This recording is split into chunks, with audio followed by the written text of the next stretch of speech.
And welcome everybody to Wastrel Wednesday and the Traveler game. I am currently fighting through some technical issues here. I hope everyone can hear me. My levels seem to be topping out, so I'm going to bring us all into the studio and welcome the Viking Hat GM, Kyle. Give me a mic check.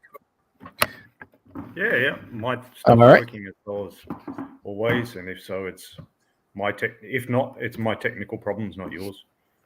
Okay. Well, you are 5 by 5, as they say. So I hope you are doing well this evening, and welcome to everybody who's watching. And as always, and again, I am the Dungeon Delver, and this is my co-host, the Viking Hat Game Master, and we are about to get rocking and rolling on some classic Traveler.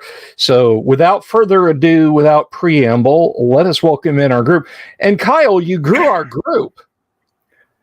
Well, I think they grew themselves. They grew themselves. Kind of, oh my God, are they von Neumann machines? Oh, I think our players have friends. All right, so let's welcome let's bring them in one by one. Yes. So now Ricky. Our first player, Ricky. You guys know TK from our Tuesday night online Advanced Dungeons and Dragons First Edition game. So greetings to you, sir. Linda Zhao, the merchant fourth officer. Mm-hmm. We've got, of course, Tunka Todd playing Bubba, the Marine lieutenant. It's probably lieutenant if it's Marines. We've got Gary, aka Razor, playing Kinder Bud. Just added him. Where'd he go? There he is. There he is. Oh, Bubba dropped out. Razor. And new to the show, we've got Sapphire coming in. She'll be playing Jana Hessen, but we've got to roll her up. Alrighty. And Gary has also brought us in Tammy. Hi. And we don't know what she'll play. Hello. And awesome. We've got 2 of us ladies here. That's right. Yep. Oh, as it said back in the rules, there's back in 1977, there's no rules about who can be a player or what kind of character they can play. Right. I actually have 4 ladies playing in one of my games. Wow, cool. My regular with Tammy being one of them. We're all united by our geeky natures. That we are. My first D&D group was half girls. It was my buddy Tommy from up the street and my sister Beth. Cool. So half of my first D&D group back in 1982, or 81 rather, was girls. So, all right. Yeah, Sapphire, Tammy, what have you found? What's the role-playing game scene around where you're at like? What's the demographics of the groups around there in gender, race, or any other attribute you can think of?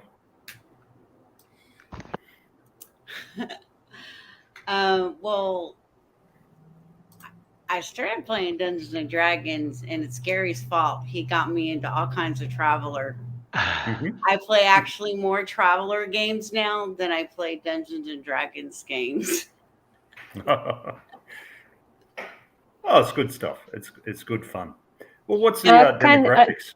What are the Okay. players like around in your neck of the woods? Well, I tend to have food fetishes in all of my games. So they have to. Well, good night, folks. We're going to break this one off. No. Go ahead. So every character I have has some type of inkling to have something. Poor Gary is trying to find the perfect strawberry margarita in one of our games. The auto bar can't quite get it yet. So I have to ask, are you familiar with a Japanese comic called Dungeon Meshi or Delicious in Dungeon? No, I'm not. All of the dungeon adventure, it's basically it's a D&D setting, even though it's a Japanese comic book and manga. All of the dungeon explorers realize that every monster, every classic D&D monster can somehow be rendered into a delicious food.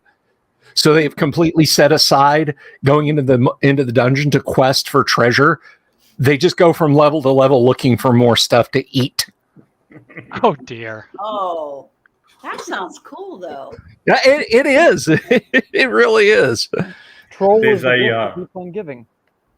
There's a random tavern generator online that it can provide you with menus, and you can just click a little box and it provides fantasy menus.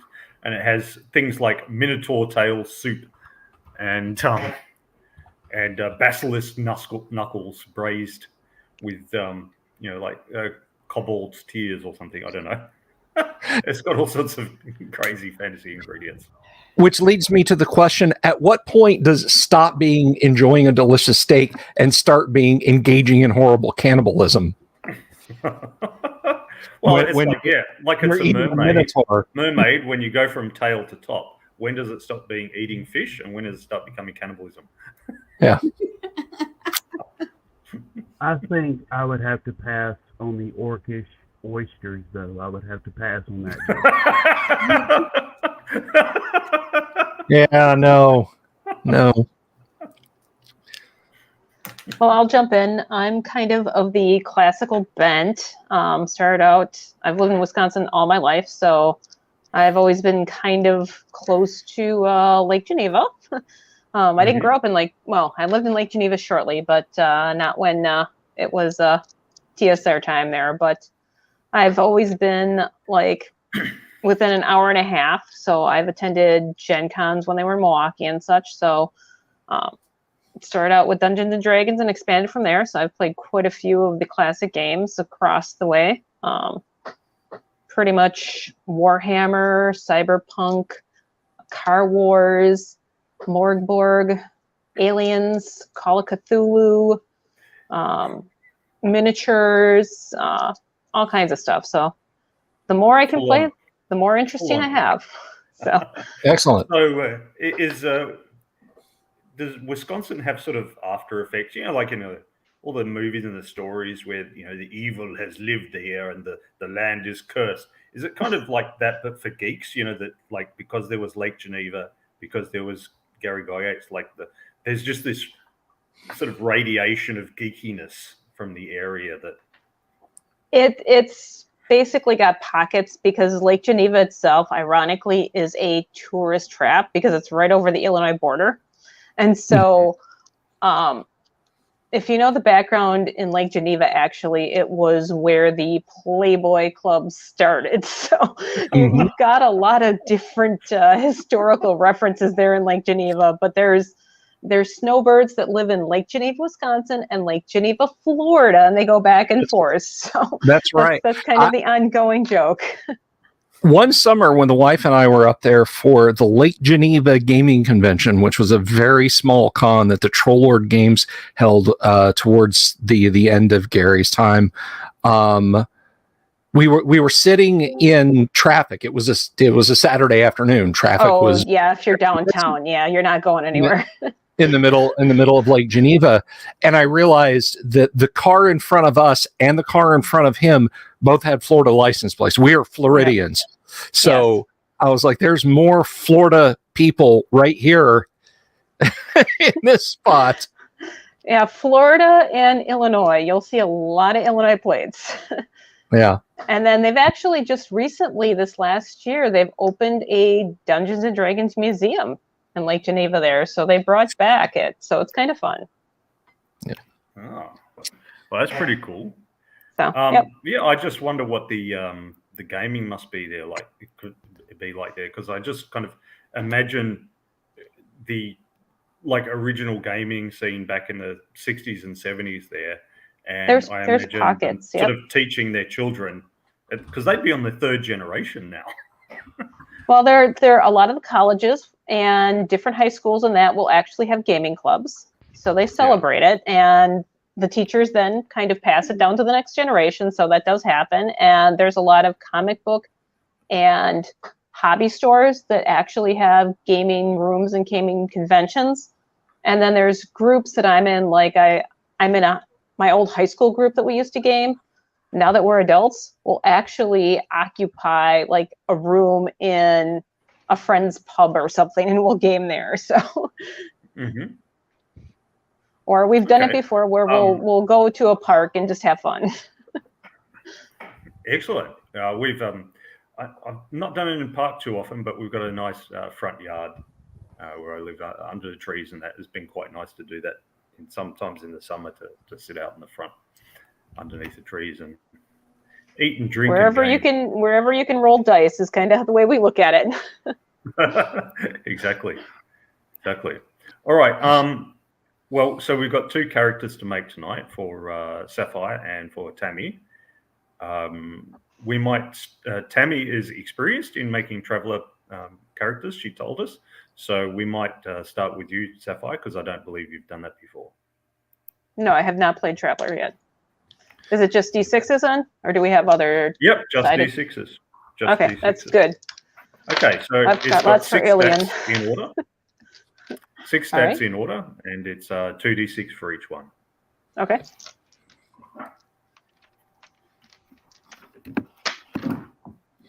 I bought dice at the dollar store for like a Yahtzee set kind of thing, so I've got plenty of dice. Excellent. Between Aliens and some of the other games we're playing, yeah, we use a lot of 6s. Okay, so so 2d6, Okay. 6 times in order. All right. Okay. You want me to do them all and just call them out? I'll call them out as you go. All right. Okay. 7, a 9, another 9.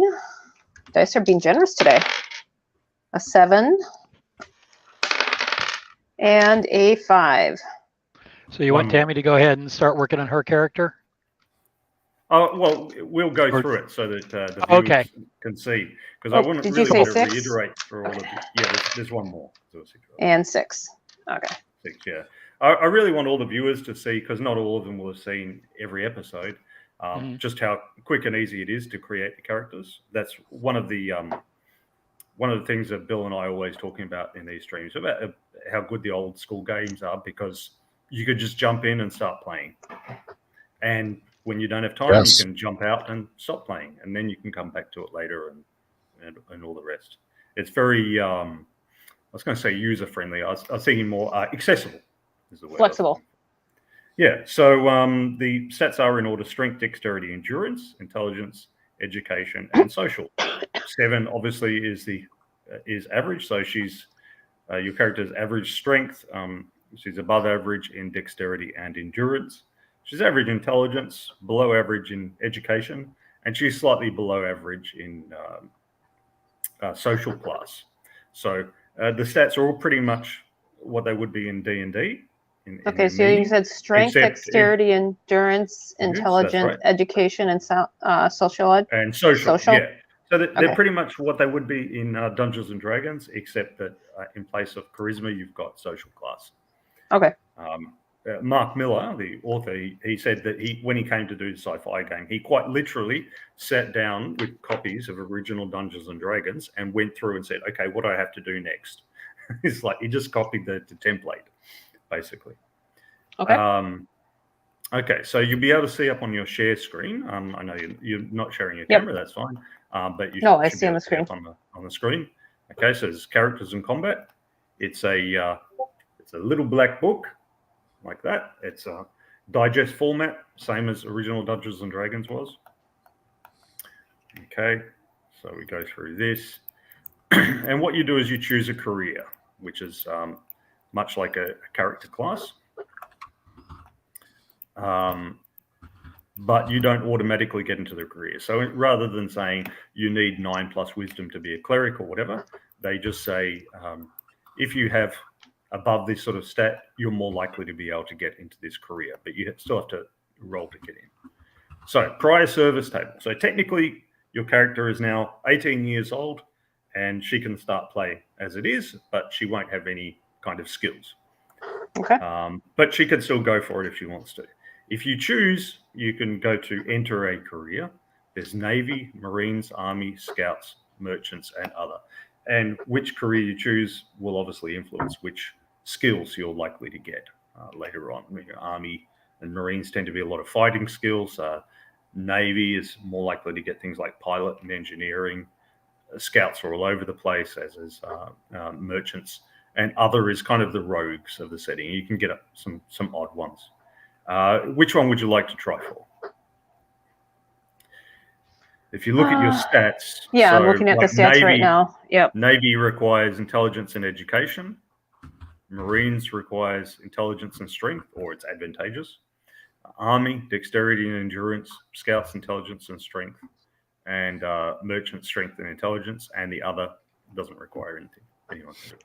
So looking at my stats, You wouldn't have... it would be the scout probably is the only one that it would fall with under, well, or merchants. Well, yeah, she's got above 6 intelligence. So she could get a +1 to get into the scouts or into the merchants. It's just the strength. I can't, because the strength's only 7, not 8, but... Yeah. I think if I have the option, I'll try to be a scout. Okay. So you try for scouts. So it's a 7+ roll on a 2d6, but you're getting a +1 because you've got that. Looks like I just made it. Just made it. Okay. So she gets into the scouts. All right. Now You served aboard the USS Enterprise. So then during each term, now you normally get 2 skill rolls, and other people, other professions can get commissions and promotions. The Scouts doesn't have that. The Scouts is very egalitarian.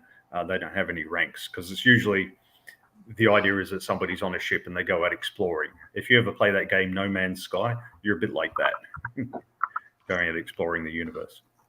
Okay. So they tend to be solitary types, which, as you'll find, is why they have a low survival check. But yeah, so acquired skills. You this is where you roll 1d6, and there'll be a column here. You can choose to go on personal development, which has things like strength, dexterity, endurance go up.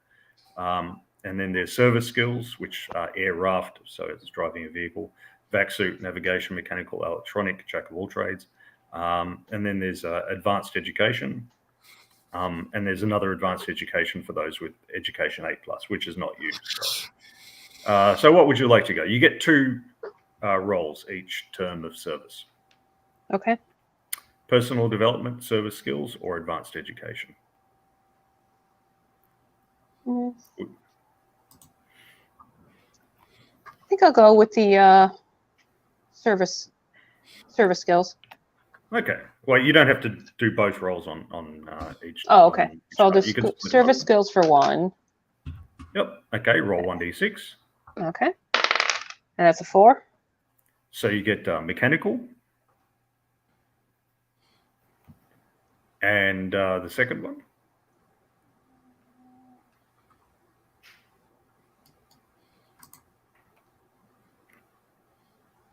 I think I will go with the stats. The personal development. Okay. Yeah, personal development. And that's a 5. Okay, you get +1 to your intelligence. Okay. So you go from 7 to 8 intelligence. Okay. Okay. So now you do a survival check. Okay. You survive on a 7 or plus because something may have happened during that term that killed your character. If you've got endurance 9+, then you get a +2 to your roll, which you do. So yeah, so you need to do a roll of 5 or more. I rolled a 5. Lucky me. Oh, yeah. So you had a So plus the 2, so that helped. It was a 4 and a 1. Yeah, you had a close shave, but you made it. It was your endurance kept you alive somehow. Maybe you were exposed to vacuum or something and had to hold your breath. Well, not hold your breath, but let it out. But anyway, do you wish to enlist for a second term of service? Yes, why not? Okay, they'll take you on a 3+.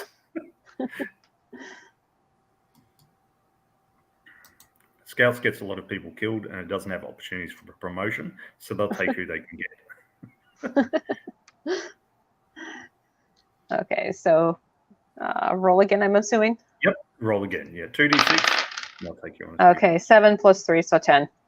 Yeah. Well, sorry, it's a 3+. So if you roll above 3, I meant. Oh, okay. Yeah. Anyway, they take you. Incidentally, even if the person doesn't want their character to do another term, they still have to roll because if you roll exactly 12, they go, no, you're staying in. We need you. Like the guy who's trying to, leave his term in the Marines in, say, January 2003. Nah, sorry, you're staying in. Yeah, you're like Bill Paxton in Aliens. I was get out, and then I was Catch short, 22, huh? Yeah. All right. You have to be insane, but if you're insane, you're really sane, so you got to stay. All right. So she's now 22 years old. This is a 4-year term in which these things happen. Okay. So next term, again, 2 choices of skills, or skills to roll for. Okay, Personal so development, we're going to skill, go and to advanced education. the service table again. Yep. This time, got an 8. Or I'm So doing 1, 1d6. sorry. Yeah. Well, they were both 4s, so we can go with a 4. Okay. So you get mechanical again. So you now got mechanical 2. Okay. So level 1, just think of it as an apprentice, journeyman, master kind of thing. So like if you had medic 1 is like a paramedic, medic 2 is a nurse, and medic 3 is a doctor. And then we'll do the advanced education. And got a 6. 6. Medical. Speaking of medical, so you. That's useful. Yeah, so you can fix machines and you can fix people. Awesome. Okay. Okay. So that's your term, and survival check again, and nothing's changed. So you need 7+, but you've got a plus on a 2d6, but you've got Okay. 8 plus made it. Yep. Okay, so that's your second term done. Would you like to do So a now third up term? to 26. 26 years old, yeah. Or gets Okay, up there in age. Which one of you on a hot mic just unleashed the scions of hell? Sorry, who is that's open to the here. gate to do this? Somebody's making the coffee, doing the coffee here. Okay. Okay. That'll stop shortly. Sorry, guys. Okay, that's fine. It's one of those fancy home coffee machines. It's like the ones that you get in the coffee shop where they've got the little steams. Yeah, it steams or makes little bubbles for your cappuccino or something. Froth. That's the one. See, I'm not a barista. What do I know? Neither am I, but they have one at my office. All right. Well, this is her office too. She's working from home. All right. So a third term. Yes or no? Yes. Okay. Re-enlist. Got a 10. Yep, they'll take you. They'll take you for a third term. All right. Um, And then, okay, so personal, service, and advanced. Which ones? okay, so we'll do one on service and one on advanced. That Okay. seems to be going pretty well. Mhm. Got a 2 on service. Vac suit. Very important skill. And the education. Got a 1. The personal development. Yeah, so you get a +1 to your strength. So your strength goes from 7 to 8. Okay. Oh, sorry. Oh, your education. Sorry. Yeah, I thought it was education I went to. So that would be air advanced, raft. advanced education. Yep, air raft. Okay. Okay. All right. Now, do you survive this term? Let's see. I got an 8. Hey, yes, you survive. So I'm now up to 30. Getting Yeah, old. She's 30 years old. I better get out soon. Hey, look. It ain't the years, it's the miles. Things like the merchants, they seem to produce a lot of characters who are like 50 or 60. Okay. There are actually aging tables where your character declines in stats. There was a discussion in one of the online traveler groups I'm in where there was a guy saying this is completely unrealistic because what happens is that from 34 onwards you have to roll 8+ every 4 years, and if you fail, one of your physical stats decline, and then from 60 onwards, I believe, one of your mental stats decline. And the guy was saying it's totally unrealistic because if you failed 7 things in a row, then your strength or whatever drops to 0, and then your character dies. And I said, when you figure it out, there's only like a 2% chance of that happening.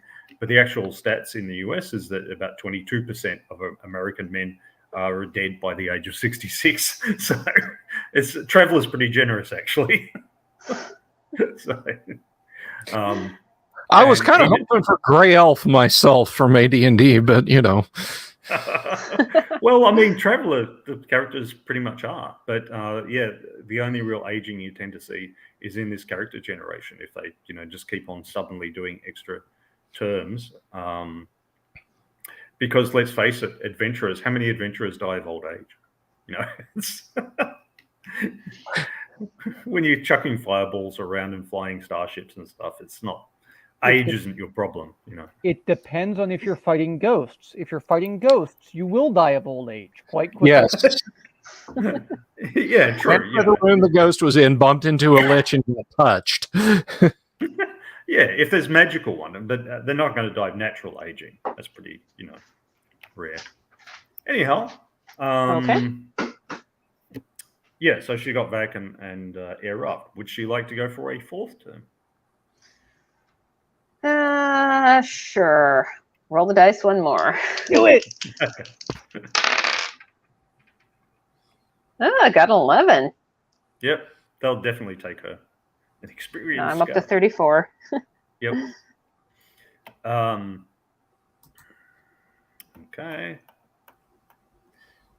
Personal development, service skills, or advanced education? Which will you go for?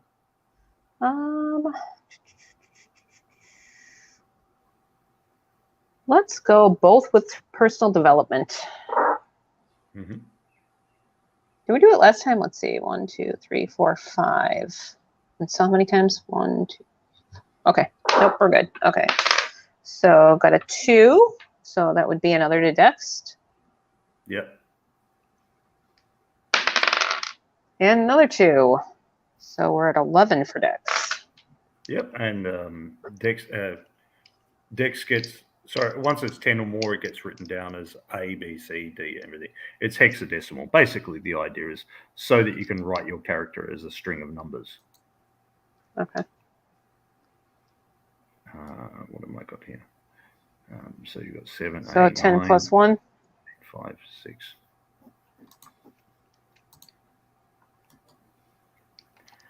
All right. So that's your personal development. Did you survive the term? Let's see. I got an 8. Hey, oh, yep, you just did. Awesome. Okay. Normally, I'd let you keep going for new terms as long as you like, but we'd like to get No, Tammy in I'm good. as Yeah, well. I'm good. I'm good. We don't want to have the audience waiting around too long. Oh no, including that's the other fine. players. I'm good. Okay. Now, there are mustering out benefits. When you muster out of the service, you get 1 roll per term of service. So that's 4 in this case. Yeah. Okay. So One at a time, I'm assuming? there's material benefits, which include Okay. a low passage, a bonus to intelligence or education, blade, a gun, or a scout ship. And then there's cash allowances, all the way from 20,000 to 50,000. You can only have a maximum of 2 rolls on the cash table. Okay. So what would you like to roll for? I will do my 2 cash table. Yep. That's a 4 Yep. So 30,000 and a 6. and 50,000. So you got 80,000 credits in all. Hopefully that's useful. All right. Money's always useful. And then material benefits, 2 of those. Yep. Got a 1. A low passage. What is that? It's a ticket as a corpsicle, as a ticket to be frozen. Oh, Like okay. at the start of an Alien. All right. And a 5. And a gun. They give you a Okay. firearm. Sounds like a plan. You know, ivory handled, inlaid or something. You know, Okay. something fancy. Like the officers often get a blade. All right. So that's Jana Hessen. And sorry, I rolled up your character's name. Oh, no, and, that's fine. gender beforehand. That's why you appeared in the credits. Oh, that's cool. Yeah, so you could type that into the chat as her abilities to let the world know, and then we'll go on to Tammy. Awesome. Thank you. Okay. All right, Tammy, you've All done right. this before. You know what to do. I know. Okay. I'm like, oh no, I'm actually getting experienced. All because of the pandemic. Yeah, that gave us all sorts of experiences. Some of them were even good. So, Okay. but I mean, the good aspect was that so I lost the regular open gaming table that I had at a local game store because it couldn't meet, and then the game store closed. But the good side is that it's pushed me more into the online gaming, which has allowed me to meet a whole variety of players from all across the world. Let me play test a game that I wrote, and all the rest. So we've all got some good experiences out of this, even if we've had some tough times. Yeah, I would say all of my gaming friends have kind of all changed. Yeah. I got more different. Yeah. So, but Or, definitely. Okay. all right. Roll for your stats. All right. Get my little chest out. Okay. 8.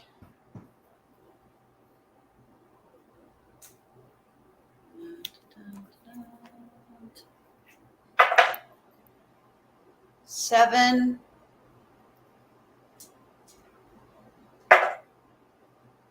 9,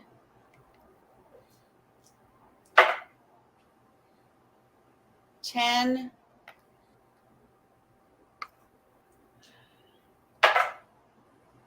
8. I still need one more. 7. All right. Is your character a man or a woman? Roll 1d6 and we'll find out. Female. Female. Okay. And all right, so I've got random name for her. I'll use my random name generator.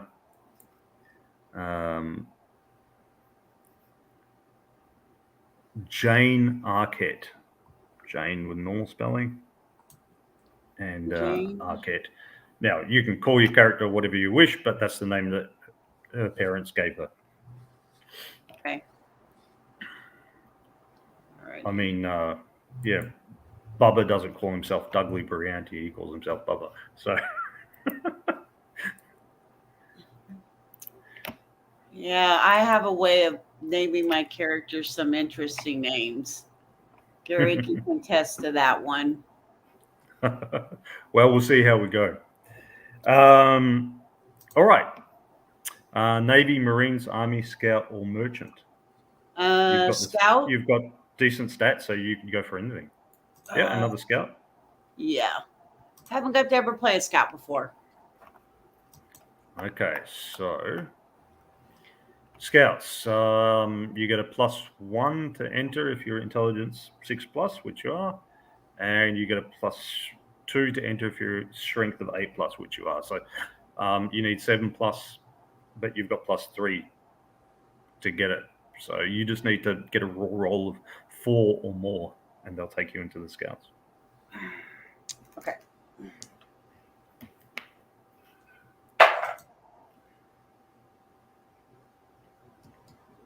And I rolled a 12. Oh, they definitely want you.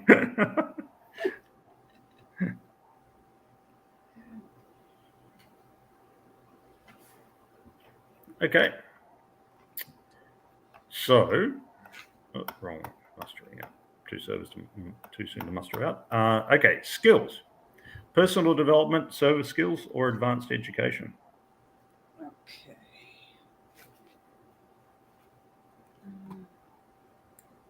And you get the access to the second advanced education table too, because you've got education 8 or more. Okay. I actually had the book, so I was trying to use the Okay, screen cool. in the book.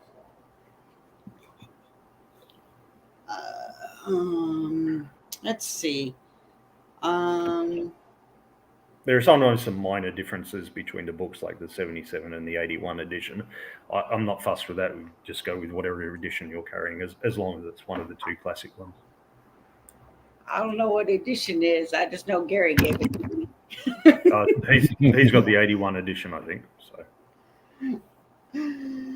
there's whole righteous nerd fury arguments online about the differences between them and how one is totally unplayable, and it's just minor differences. Okay, so I'm going to do the advanced education table. Yep.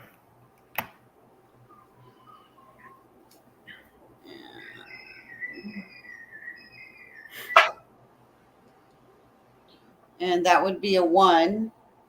Yep. So air raft.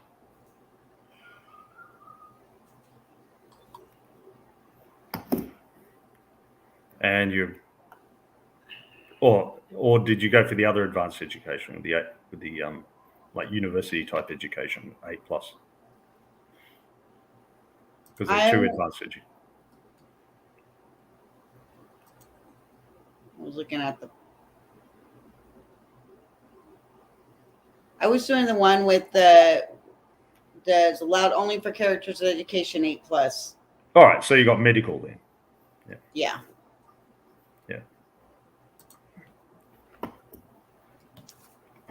Okay. And your second roll?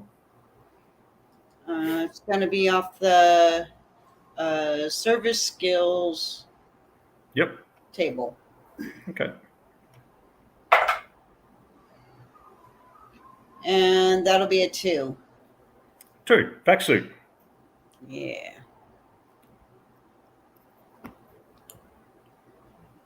Okay. So that's her first term. And let's see if she survives it. She gets a +2 to survival if she's got endurance 9+, Okay. which she does. Okay. So I need to roll for survival. Yes. Okay. I rolled a 7. 7. Okay, yep. So she survives. Survives a term. Does she wish to do a second term? Yes. Okay. Roll for re-enlistment. You only needed 3 or more. That would be a 5. Okay. They take you. In your second term, what skills do you go for?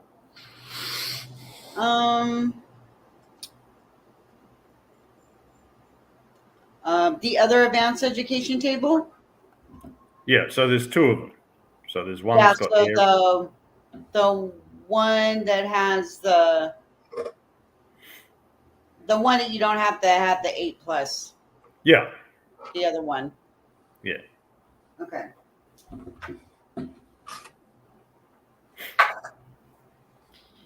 And that's a 3. 3. Electronic.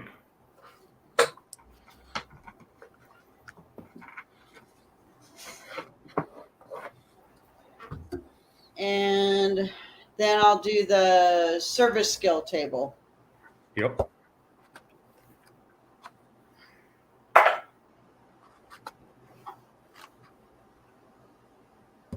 And that's a 3. 3. Navigation. That's good. It's an important skill.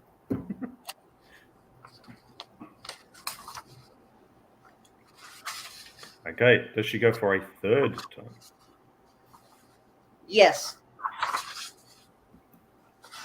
Okay. Re-enlistment 3+. Rolled a 7. Okay. Yep. They'll take you. All right. And your 2 skills?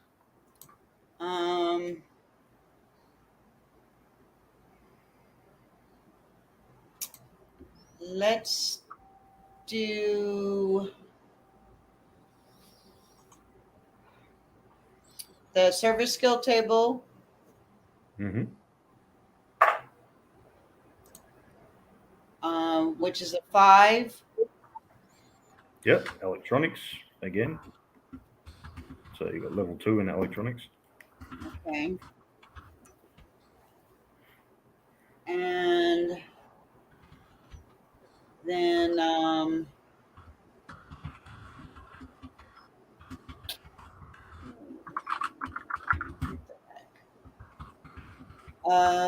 personal development table. All right. Let's see if she gets jacked or smarter or good at shooting. I rolled a 6. 6. She gets smarter. +1 in education.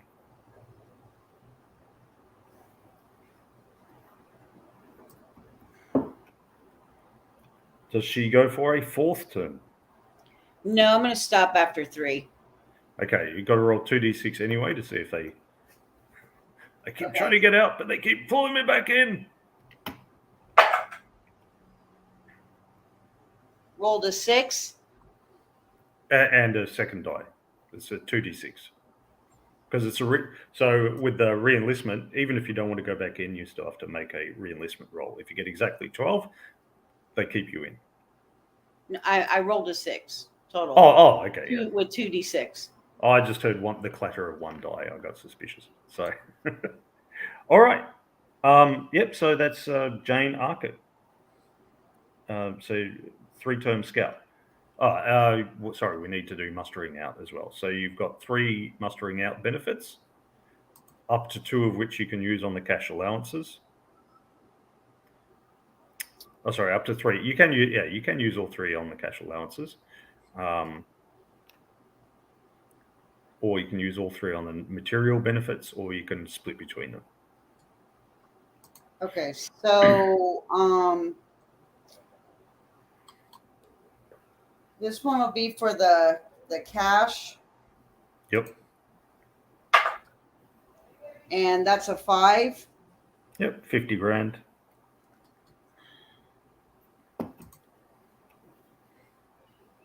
And then I'll do the benefit table.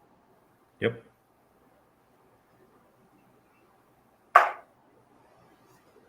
And that's a 3. Okay, so she gets a +2 to her education. This is an educated woman. It's an education of 11. Yeah. And I'll do the benefit table again. Okay.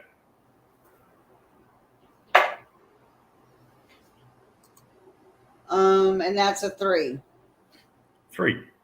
Education again. So, what's that? An education of 13. Good Lord. So she's got her PhD. Yeah, no Yeah, kidding. basically. Yeah, in those long, lonely hours on the scout ship, you were hitting the books hard.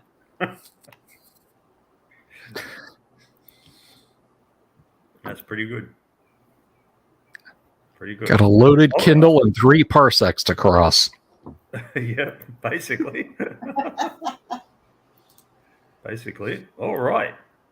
So we can remove that from the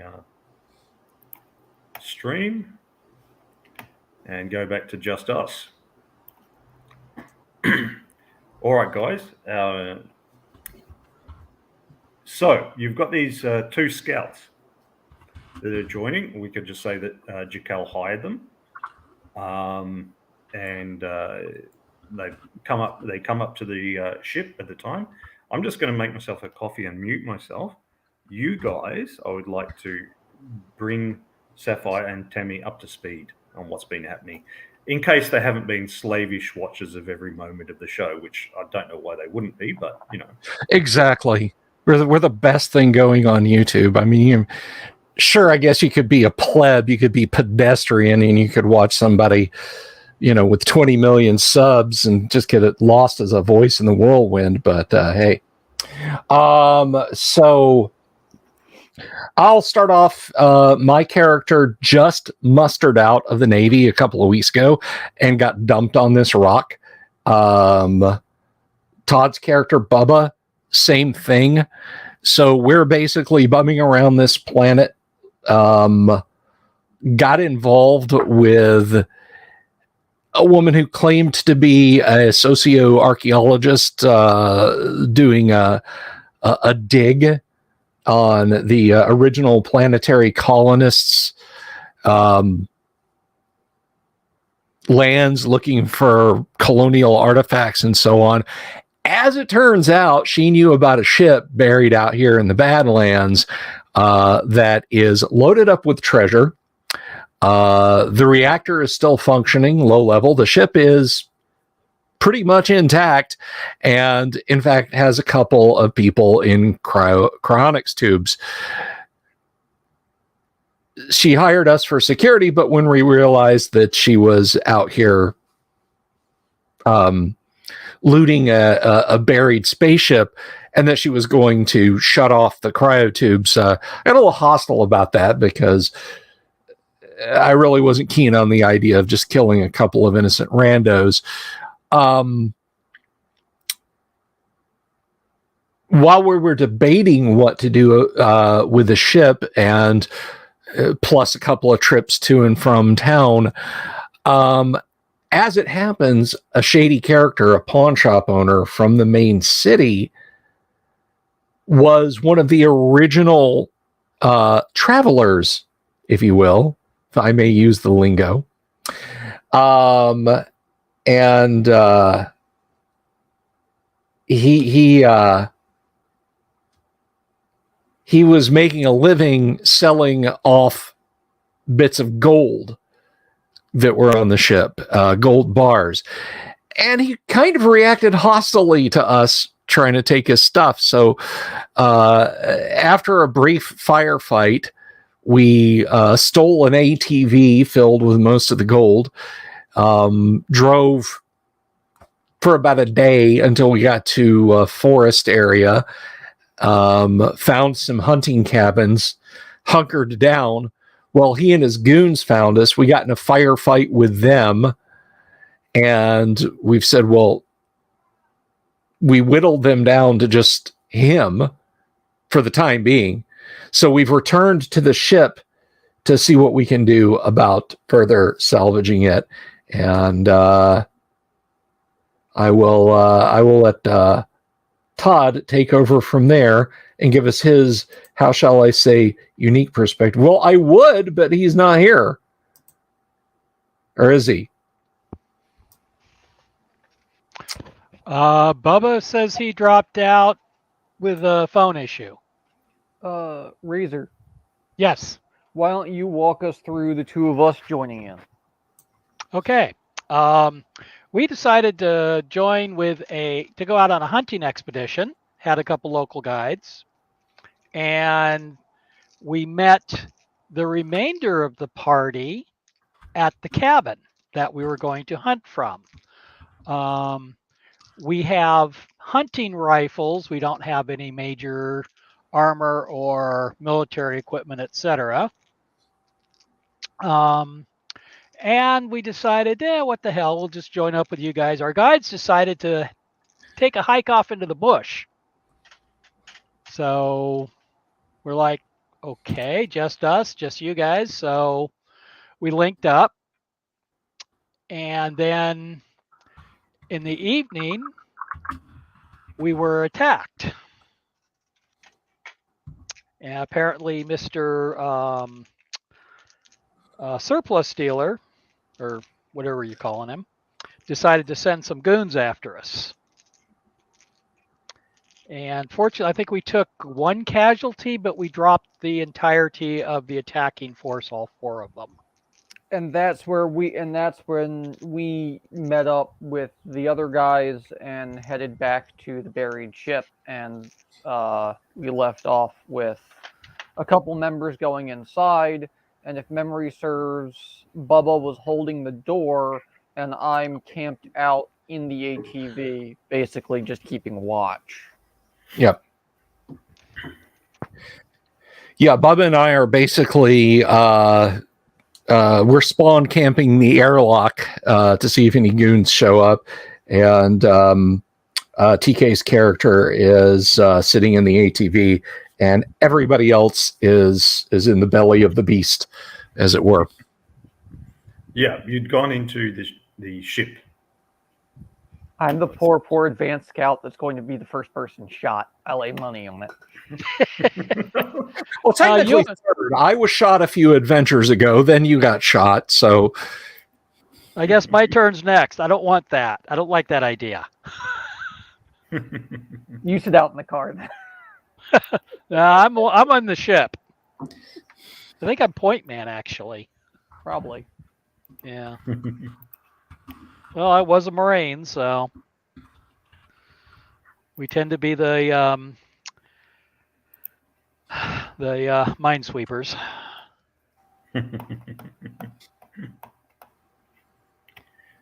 Where's my rotate? There we go. The Polish mine detectors. Yes. All right. One soldier and his pogo stick. It's the thing's rotated because the ship is lying on its side. So I was a way to describe to the newcomers how the ship's buried in the ground out there.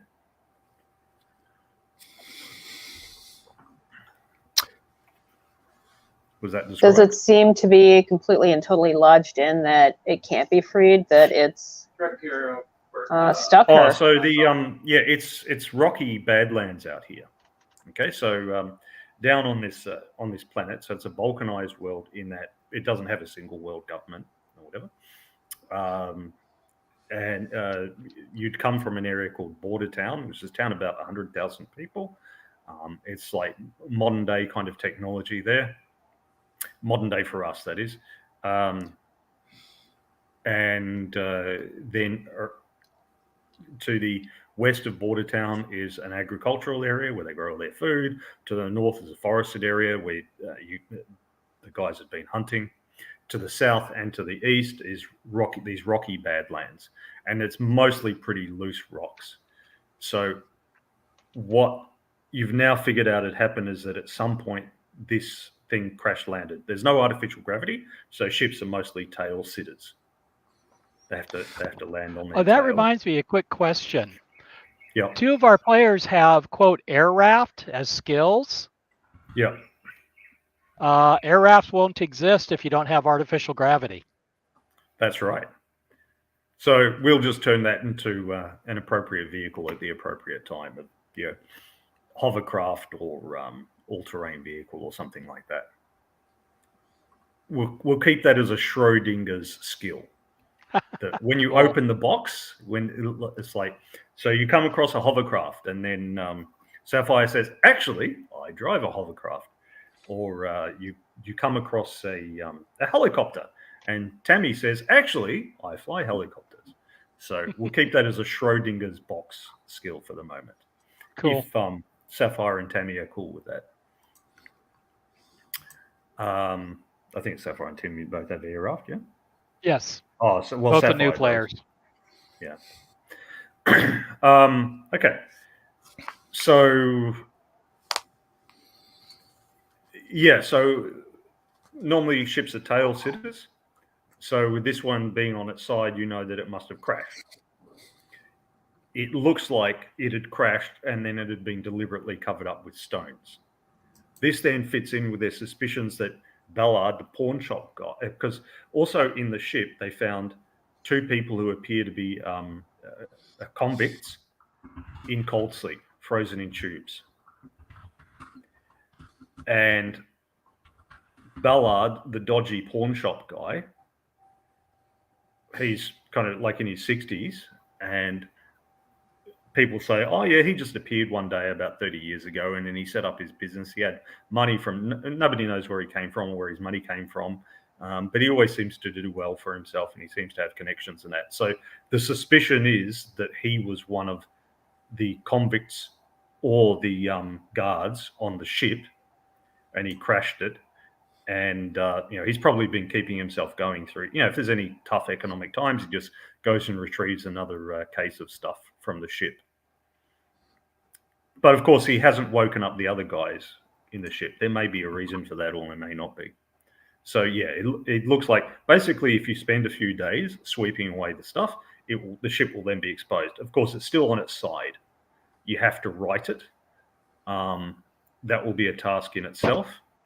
However, usually, so you see that area 4, that's a payload area. There will usually be some sort of moving arms to move cargo in and out of the ship.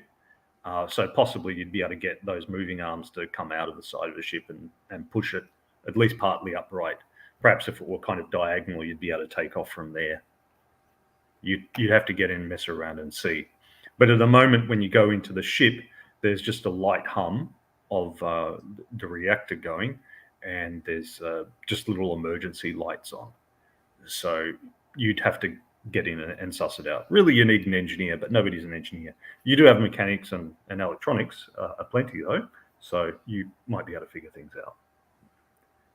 Sorry, that was probably a longer answer to your question than you wanted. So I believe we're currently in section 4. No, you're currently in section 3. Okay. Okay.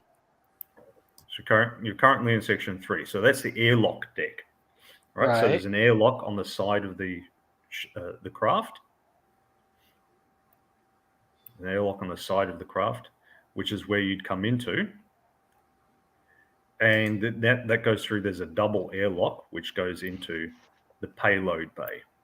And what had happened was that you went in, or I think Reggie and Todd, Reggie and Bubba, or Bill and Todd had gone in.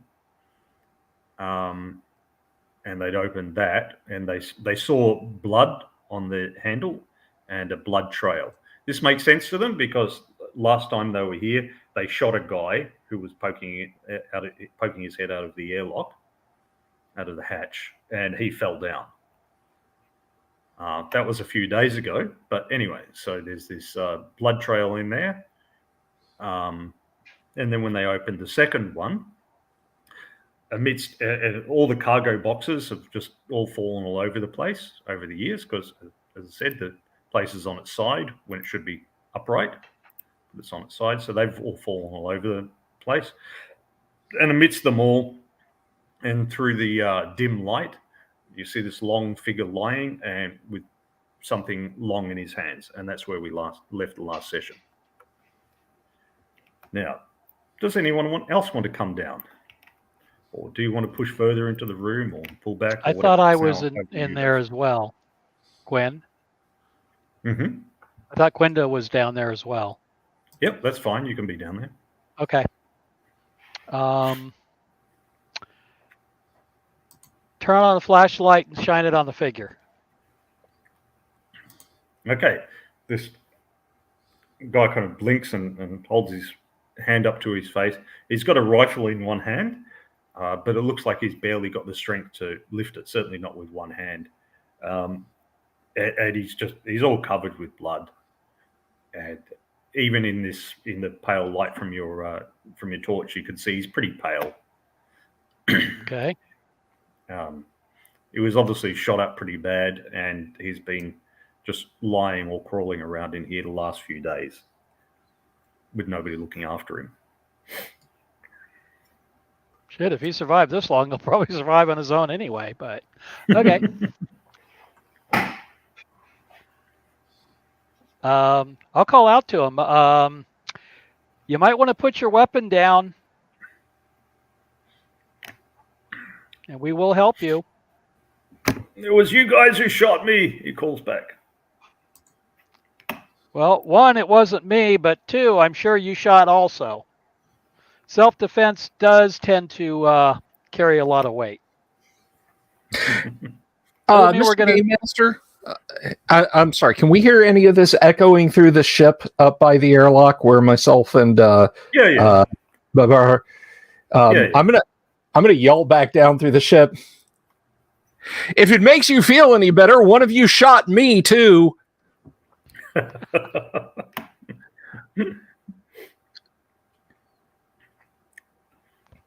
And Linda got shot too. Yeah. So lots of people have been shot. So join the club. I feel like at that point, I would just hear the echoes of like shot, shot, shot, like just every other word coming out. And where it's just like, quit bitching! And So where am I during all of this discourse? Well, you're up the top. Oh, okay. Next to the all-terrain vehicle. I'll just listen. This is interesting. I want to hear what's going on. There's obviously some sort of standoff going on down in the ship. And from the story that they told you, because the players gave you the summary, but I assume that the characters gave you a fuller story on the drive over and all the rest. They shot it. A guy had been like half poked out of the airlock, and they shot that guy, and he just dropped back in, and that's when they ran off. So most likely that's the same guy, and he got abandoned by Ballard, or Ballard's like, I can't. You'd have to physically haul him out of the airlock, and unless you're a pretty strong person, physically hauling somebody who's an adult up at 6 or 12 feet is pretty tough. So I'm a pretty strong person. If we want somebody to haul him out, I can do it. Well, when we get to that point, I'm going to step through this airlock and move to the side. Yep. I will then approach him. Yeah, he doesn't shoot at you. Okay. Okay. I will put I will sling my rifle. I will gently take his away from him. Set it aside. Yeah. Okay. You see that the bolt is back. It's empty. Okay. Is it an auto or a bolt action? It's a bolt action and it's Okay. empty. Okay.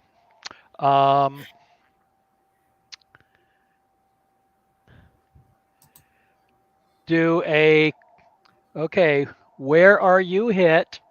How many times? Do you have medic skill? No, No. not specific, but get an idea. I mean, if he tells me he's gut shot, he's toast. He's in the severely wounded condition. Okay. So for those of our viewers who don't know, and possibly Tammy, oh no, sorry, Sapphire. Tammy has played before. It's not Sapphire that hasn't played before. But I've got medical. for those who don't know, what happens in Travel is you don't have hit points. You just have your 3 physical stats: strength, dexterity, and endurance, and you ablate off them. And it's a not bad mechanic because other games will have simply hit points or they'll have hit locations. But what really is a loss of strength or endurance or dexterity, but being unable to use a limb or being punched in the guts and winded and that sort of thing. So yeah, it ablates them. So when you take damage, you lose it from your stats. The first lot of damage just goes on one stat. If it reduces you to 0, you're unconscious, and then you wake up again 10 minutes later, halfway between 0 and your regular stat. So if you were strength 7, for example, you'd wake up 10 minutes later at strength 3 or 4. And then you can proceed from there. If 2 of your stats go to 0, you are now severely wounded. You will wake up, if treated, some hours later. If untreated, you're just going to lie around indefinitely. It's pretty horrible. And if 3 stats go to 0, you're dead. Irretrievably hamburger. Okay. So yeah. I will call up. So this guy's obviously severely wounded. Right. I will call up. So anybody got first aid skill? Yes, I'll I come have- down. Yeah, I can help. I can too. I yell down, "See, you're in luck. You're going to be fine." I look at Bubba and whisper, "He's not going to be fine." Leave a medic up here with us in case we get shot. Oh yeah, good idea. I know he Why ain't you going to guys be gonna get fine. shot? I'm the one that shot him. That sounds rather vengeful. You shot me in the buttocks. So you need a medic for the buttock?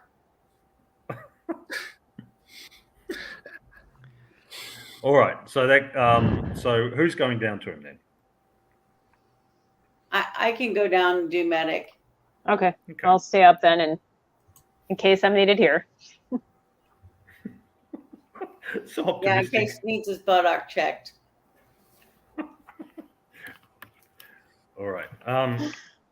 I asked to the side, do you need treatment or no? You good? Yeah, you go down. The guy's severely wounded. No, I was talking about Bubba. Oh, Yeah, I'm Yeah, the he's one just that's a big- gonna go. big I'm the fat one that's gonna unfit go guy. down. all right. Yeah, Bubba's just a big fat unfit guy. I mean, that's the funny thing. Like, so he's got endurance 3. So, Bubba is like, say, Linda would be if she lost 5 points off her endurance. If she'd been, punched really hard or stabbed moderately or shot lightly, So that's how it is for somebody with poor endurance. Okay. So did you want me to go ahead and Yeah, so roll medic on no, him? you don't need to roll. So unconscious characters with 2 characteristics reduced to 0 are considered severely wounded and recover consciousness after 3 hours. Their characteristics remain at the wounded level, or 1, whichever is higher. Recovery is dependent on medical attention. Recuperation without medical attention is not possible. So this guy's just been lying here for 3 days in horrible pain. He's really, really thirsty, and he's really, really hungry, and that. So he needs the attention of a medic, but you don't have to roll for it. Okay. But lying here amongst all the cargo and that is not going to be a place where he can recover. He needs to be on a stretcher bed, comfortable temperature, with water and fluids, IV, and all that sort of stuff. So you need to get him out of here, or to somehow make the place more comfortable.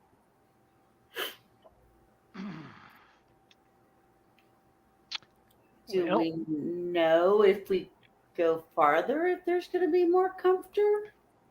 Well, there would be crew quarters on board. Yeah. So, but they're going to be like sideways? There's probably a medical bay or something. Yes. So I mean, you unbolt the bed from the floor, and you set the bed back up on the wall, and you call it good. Uh-huh. So I can make recommendations. You guys can move the stuff around that needs to be done. Okay, so the where are we? well, okay. My question for the rest of the guys who are here: what are we doing with this ship? Are we looking for more stuff out of it, or what are we doing?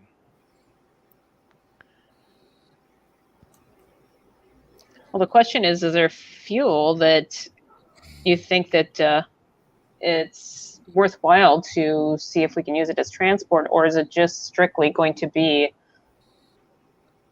stationary, that it's a refuge for now? Well, for my money, medium-term goals is we should consider some method of unearthing this ship and getting it the Salvaging hell it? off the ground. Yeah. Okay. Well, I offered, like, my character is the kind of, like, is like sitting there, like, at the backhoe going, like, let me use it, let me use it.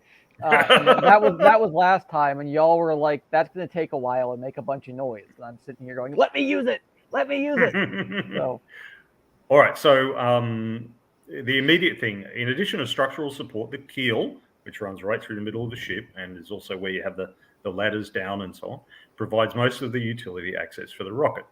Water pipes, optical lines, avionic systems, and life support gases are all routed through the keel's outer ring. There are maintenance access panels to these utilities located on every deck and within the keel itself. The interior of the keel is the primary passage to all of the Heinlein's habitable decks. There are winches mounted on the bulkheads between decks to facilitate moving cargo. The keel segment on each habitable deck also contains the spacecraft's emergency systems. Behind access panels are first aid kits, emergency food, water, and hygiene gear, damage control toolboxes, and computer access.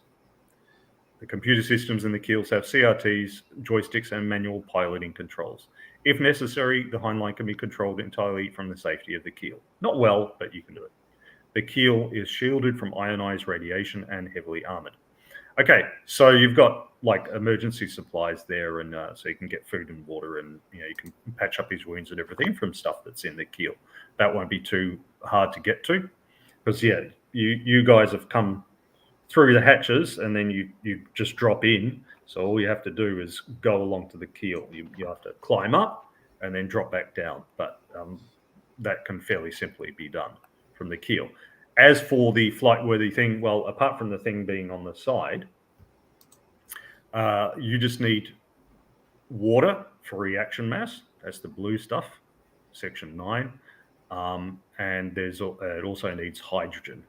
It is powered by a liquid metal fission reactor, which is why it's still viable all this time onwards, because the liquid metal coolant still works down to about -11 centigrade. It's a sodium potassium mix, so it could be sort of just humming along at really low power for decades and then be fired up. Now, in how good condition all this is another matter, But in terms of actual fuel and all the rest, it should work. Kind of looks like a Native American totem, the way it is on the picture. Oh, yeah. It was, pointed out last week. It has a face on it, and you'll never unsee it now. That's the truth. Well, the It's section, it staring kind at of you. looks like one of those Native American poles, and the totem poles Well, with the the guy who different designed it things. Yeah. chose to give it 3 fins. I think it should have been 4 fins, but he gave it 3 fins, and so that's why it looks weird. I would assume the water is fine. Well, we for don't know if there's all- even in there. Oh, okay. Well, Yeah, good we thing don't know we've if got mechanical, so we can check that. Yep, you can go to the keel and look at the damage control things, and they'll tell you the water levels. So the water levels are there's just little mechanical dials. Okay, so this is a game universe in which high-level computers have been banned after the AI wars because the machines rose up against humanity. So possessing AI is basically an executable offence in most of Commonwealth space. They don't want to go through all that shit again. So everything's mechanical, and you've got little dials. Everything's analog. There are low-level computers and cathode ray tubes, but that's why, like that stuff that you saw in the intro with the green screen or the orange screen, same deal. That's what it looks like. It's not touch screen. It's not holograms. It's not open the pod bay doors hell. It's none of that stuff. You even have to do some manual navigation and calculations and charts. So that's why it's important to have a good navigator. Thank you, Tammy, for rolling one up. No problem. Okay. Otherwise, you might have been in trouble. I can navigate too. What am I've just been quiet because I usually run my mouth 5 nights a week. What am I, chop liver over here? No, you're ground liver. That's no, your very character doesn't have navigation. He has ship's boat. He can fly it, but he can't. no. navigate. I have navigation. Do you? Okay. I do. I have navigation and education 15. Okay. Well, it's always good to have backups. Yep. You never It know is, when it somebody is. could get hurt. I agree. Well, why don't we access the keel, open up one of the computer panels, and see what a diagnostic says about fuel levels, power levels, and so forth. Okay, so the water is at between a quarter to a half, so it's about a third. The dials are a little bit off because it's used to being vertical, Right. and also the dials also need some good power.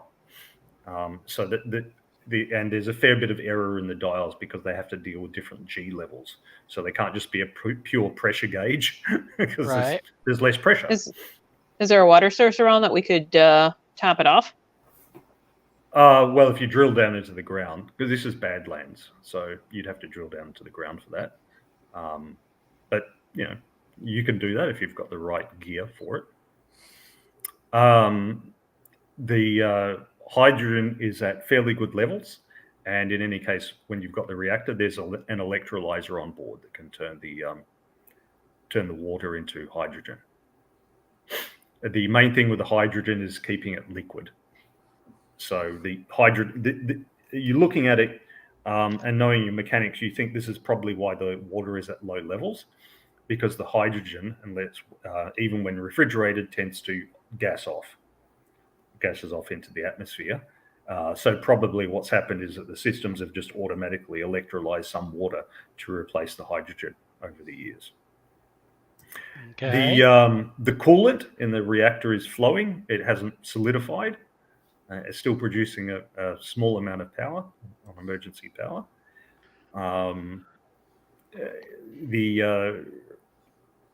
The radiation levels appear to be normal according to all the sensors.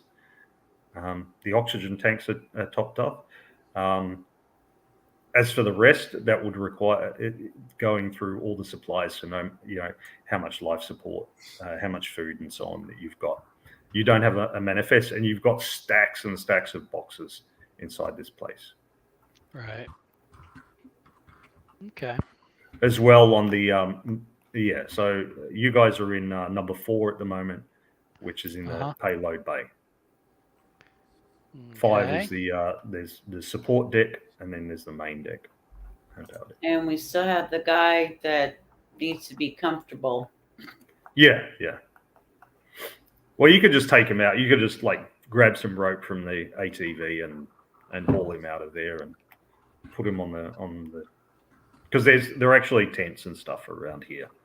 Because when the team originally came along and set up and started moving rocks and that to have a look at what was here, they set it up.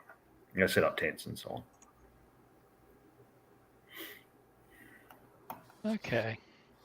So you can make him comfortable. You just have to get him out of the ship. But so I wave my hand. Yes, you've taken him out of the ship, and you can forget about him now. Roger that. So are we going to try and get this thing flyable now? Because if we leave it, our scrap dealer is going to come back and probably either gut it or set up traps.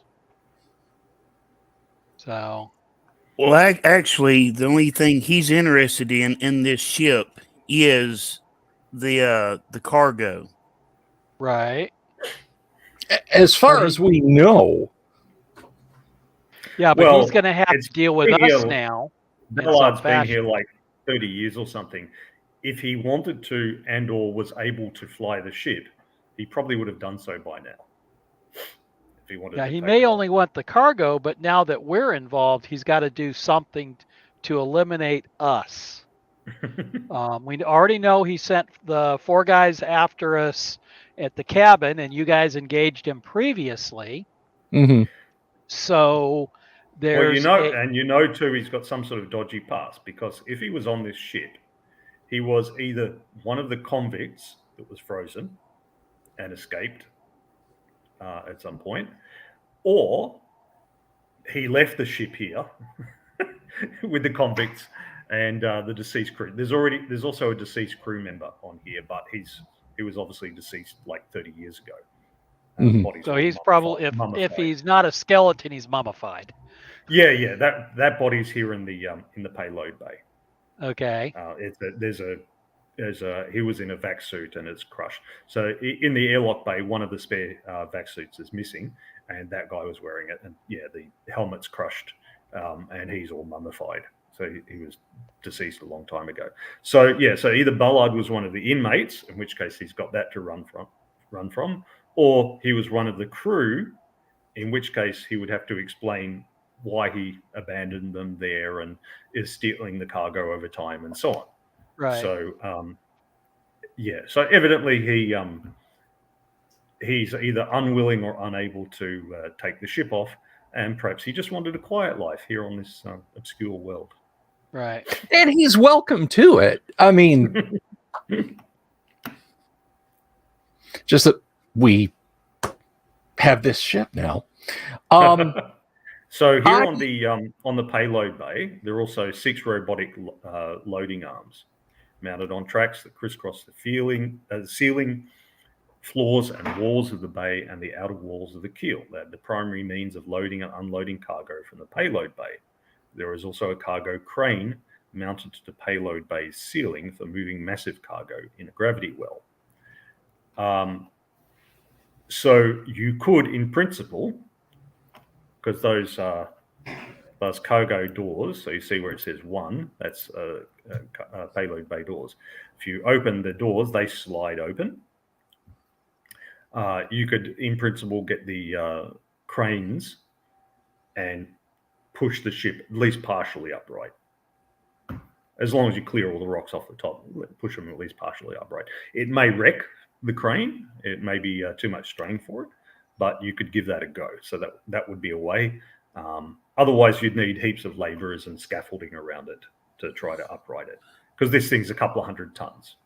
It's like righting a spaceship, basically. So, and we're not just going to smash the big green go button and fly out of the dirt. No. Well, I mean, we will, but just like a half a kilometer and then, fiery explosion. But Well, couldn't we lift this thing up like they did the obelisks? I mean, You Yeah, strap could. around it, and Like I said, you need a lot of labor. well, Yeah, we've we got ATVs. we don't That have could be our work 2,000. We don't have 2,000 Egyptian craftsmen and an additional 10 score slaves. So let's see what we can accomplish with the ship's hardware first and foremost.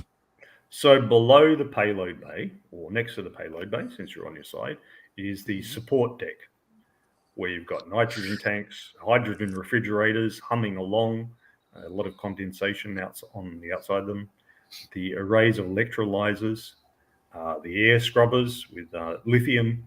There's also stacks of spare lithium in the fins of the ship, because one of the problems in space travel is the spare heat. That's why the International Space Station's got all those big heat radiators off it. In this one, the fins radiating a lot of heat, and they use lithium for that, among other things. So you've got plenty of spare lithium for air scrubbers to take the CO2 out of the air. You've got suit maintenance area and some robots. These robots are remote controlled rather than autonomous.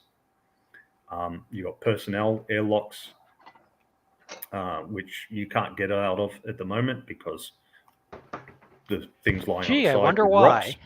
rocks. Yeah. And you've got the keel in the middle. And, of course, the usual first aid and all the rest. Hydrogen refrigerators, 3 of these huge support decks.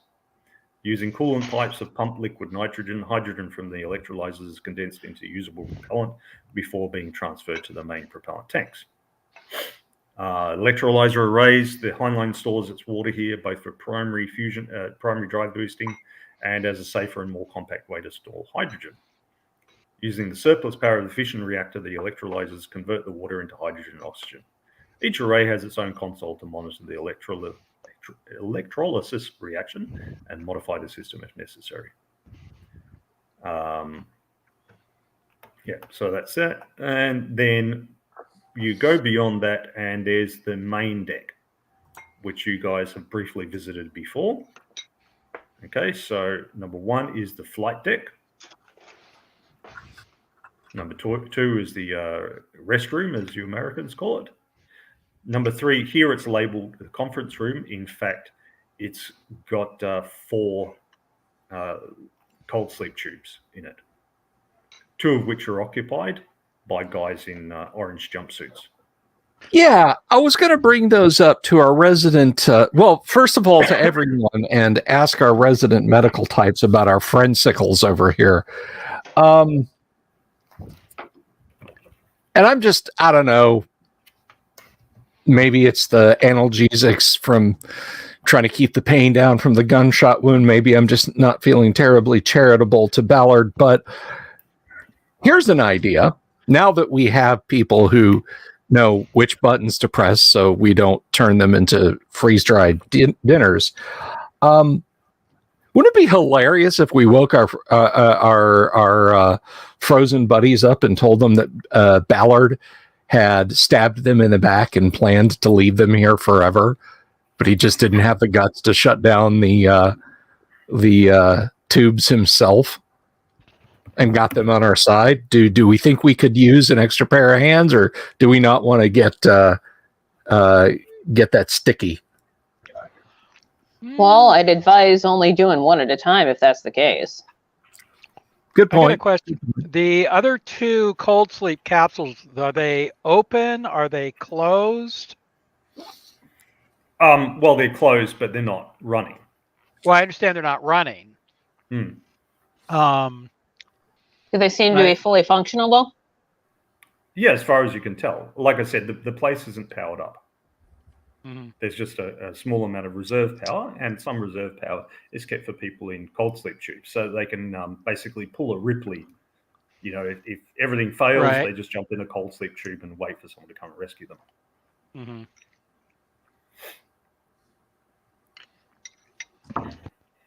Now, low passage. So the medics will know. Okay, the low passage system involves some intrinsic dangers to the passenger, and they run the risk of not surviving the voyage.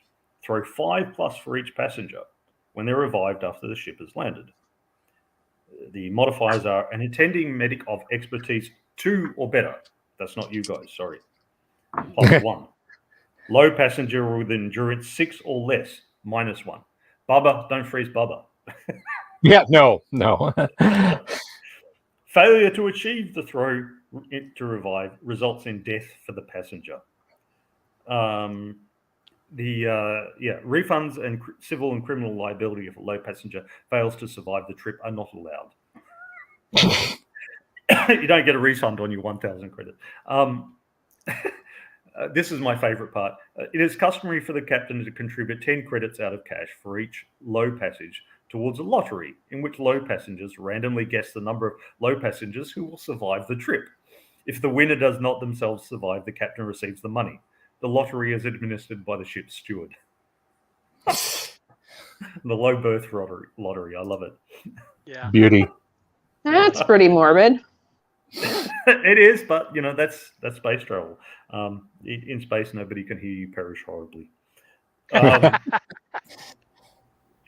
So if you want to revive these guys, so medic 1 isn't enough to help them revive, but it certainly is enough to know the odds. 5, they need to throw 5+. 2, 3, 4. That's 1, 2, 3, 6. So they've got a 5 in 6 chance of survival, basically. The 1 in 6 chance of death. Those aren't terrible odds. Yeah, that's not bad odds at all. Spoken like true adventurers. 80-something%. Yeah, but just think of it this way: would you put your family into cold sleep for a trip? No, but then on the flip side, these people aren't my family, so Exactly. I mean, I have members of my family I'd put in the cold sleep. I wouldn't miss them. And I could think of a few exes I'd put in cold sleep. Just saying. Oh, you're alive, right? We're putting you back under. I know people I put in cold sleep and then make sure I unplugged it. So basically, Well, that was the question. you lot are Your- tough love, huh? Yeah.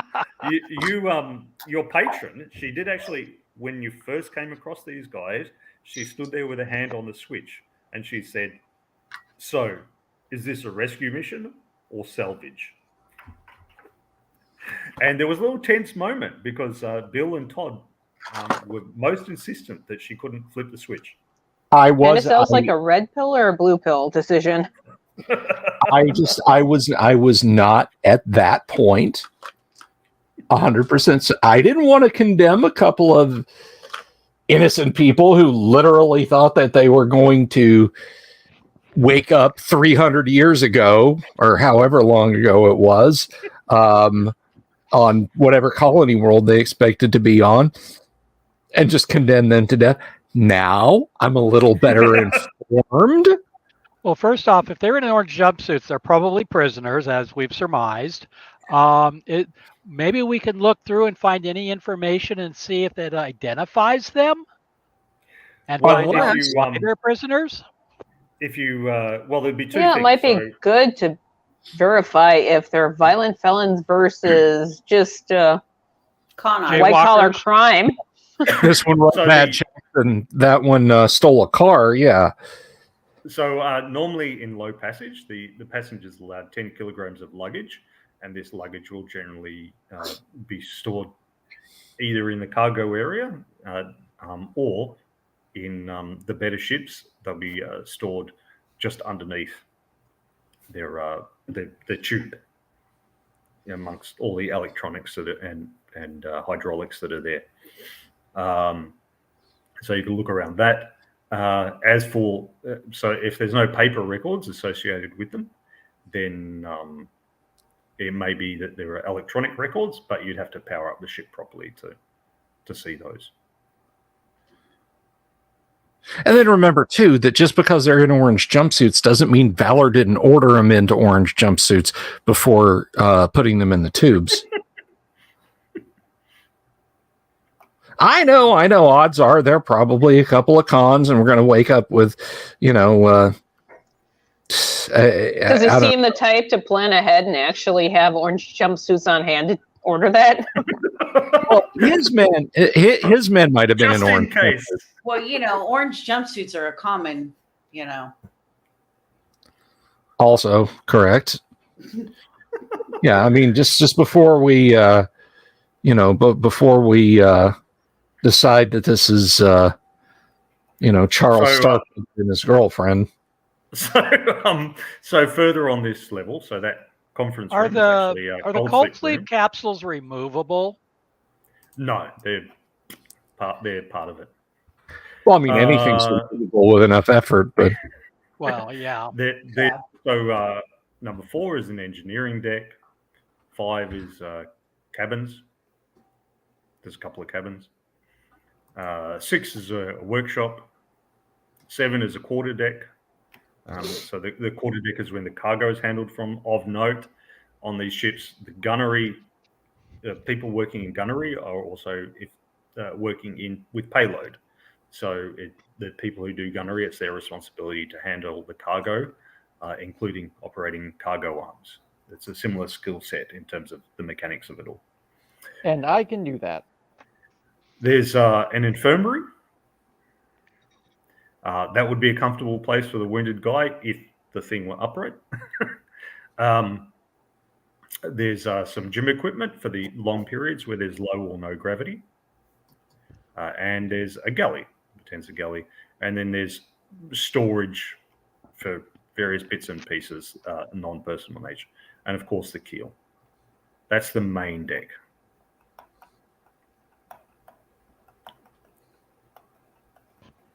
Okay. Eventually, we're going to have to power this thing up fully if we're going to do anything with it. Granted. So. Well, the mechanics and electronics people will know how to do so. So these biobeds that they're frozen in cryostasis, are they sideways because the ship is sideways? So if we would open it up, they're gonna fly out. Yeah. Okay. just so we're aware. We might want to wait until we have the ship upright before we try any procedures, and probably want to make sure before we melt the popsicles that they're actually viable people and not just criminals that we should let sit in there for a while. It won't be too bad because they're a little bit slanted upwards. Well, in a normal plane of gravity, so they're a little bit slanted like that, and then it's only half a G here. It's only half Earth gravity here. So and then the thing itself will stop them landing on their head. They'll kind of fall around it. It would be like somebody who's asleep on the couch and you poke at them and wake them up. So they're going to roll out. They're asleep on the couch and their legs are off the couch and you poke them and they wake up and they kind of tumble off and they're upset with you, but they're unlikely to be horribly injured. So yeah, I'd recommend that we find out about these people before we thaw them. Good idea. You know the scene in the 6th Star Wars movie when they thaw out Han Solo? Uh-huh. That's the exact moment I'm seeing where he's just like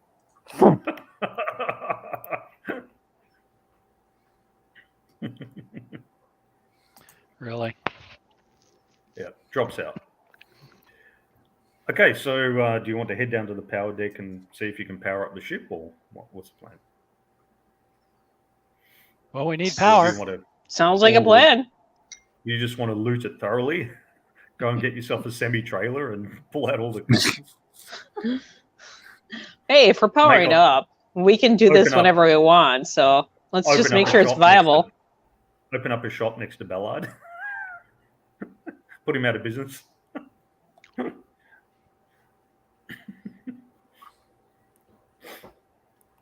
Because he probably won't bother you back in Bordertown. At least not as openly as he has here. Right. And I think we should power up, and I'm assuming that's probably we're going to be able to pull up any kind of data on these people anyway. Mm-hmm. Okay, so we need a mechanic and an electronics person to head Well, I've down. got 2 mechanics, so I don't know if anybody's better than I am. That's not me. I have 2 in electronics. Yep. Excellent. So it sounds So, like So we're Jana working and here. Jane, Sapphire and Tammy can head down. I'm the guy you Okay. hand the flashlight to and say, "Hold this." Now, so my GMing philosophy is that basically, in terms of skill use, anyone can try anything. The question, it's just that a skilled person can do this thing well and quickly. That's the difference between watching a YouTube video on, changing your radiator hose on your car and a mechanic doing it. It's a lot slower and sloppier if I do it than if the mechanic does it, because they've got the skill and I don't have it. So yeah, that's what it really means for a character to have a skill. Obviously, there's more. I beg to differ. I fixed a belt on a washer and the dryer. So yeah, well, YouTube Not saying videos you do can't work. do- Not saying Yes, you they can't do. it. They do, but I would suggest somebody who's professional at repairing probably do it quicker. I don't know. Do it more quickly and better. That's I did also an true. hour. Yeah, they probably do it in 10 minutes. That's And okay. if they do, they're not a very good technician. But yeah, that's my general thing. So yeah, anyone can do things. So the skilled people will do it quickly and do it well. Likewise, your character can do things of varying difficulty levels. It's just a matter of how quickly and well they do it. So if it is possible to power it up, you guys will get it powered up. So you're going to be making a roll to see how quickly and how well you do it. Okay, so let's say that the mechanical roll is going to be for how quickly you are going to get it powered up. And Okay. the electronics roll is going to be for how well it gets powered up. Okay. So roll the dice and add 2, Sapphire, for how quick. Okay. So I roll 1 die and then add 2. Yep. 2d6 and add 2. Everything's Oh, 2d6. 2d6. And Okay. the normal success roll is 8+. Oh, I got 12. 12. 2 Whoa. sixes. Ooh, boxcars. Yeah. Yeah. You say, thanks to this being liquid metal, it's been flowing really well all this time. It's going to be nothing. I just have to, undo the flux capacitor and we'll be good to go.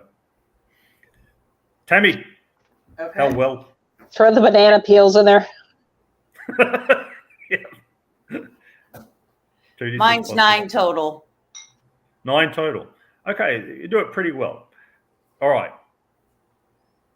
In about half, so you guys is like pottering around the craft, and about half an hour later, you hear a sort of this click, and then a thrum as extra coolant starts flowing through the reactor, and you also hear sort of jolt, jolt, jolt through the ship. You guys might have experienced this, that the jolting of water in the pipes in the house, especially if it hasn't been going for a while. They're starting to flow around. And the whole ship shudders as these pipes start having a decent amount of flow again. And there was obviously, And it's going to be like coppery color, huh? That brown color for a while. Yep. Just drink the bottled water for a little while, guys. And so the whole ship shudders. Fluorescent lights start flickering on here and there as the hum starts, and the computers start turning on and doing all that startup stuff that you saw in the intro to the game. Gosh, how many upgrades are we going to have to sit through? It's been ages. Well, the great thing about the limit on the technology of not being much beyond where we are now is that there won't be any upgrades because there's no Wi-Fi. It's all plug-in. So you've got this 30-year-old software, but that's not unusual for these ships. All right, so yeah, everything's turning on. You may have to spend some time tuning things up. How's our wounded buddy doing? He's a bit startled when the lights come on, but Yeah. because So you guys outside, you hear this, and very quickly there's a lot more heat coming from the ship. So there was always a bit of heat, like 120 Fahrenheit or something like that, come from the bottom end of the ship. But all of a sudden, there's a lot more heat. Obviously, the reactors started up again. Well, because nobody came and told you that they were starting things up. and I was outside frying an egg, and now it's just burnt. Great. Oh well, Yeah. s'mores are ruined. I listen. I think I saw like a crate. It's just like 50 kilos of powdered eggs. Knock yourself out.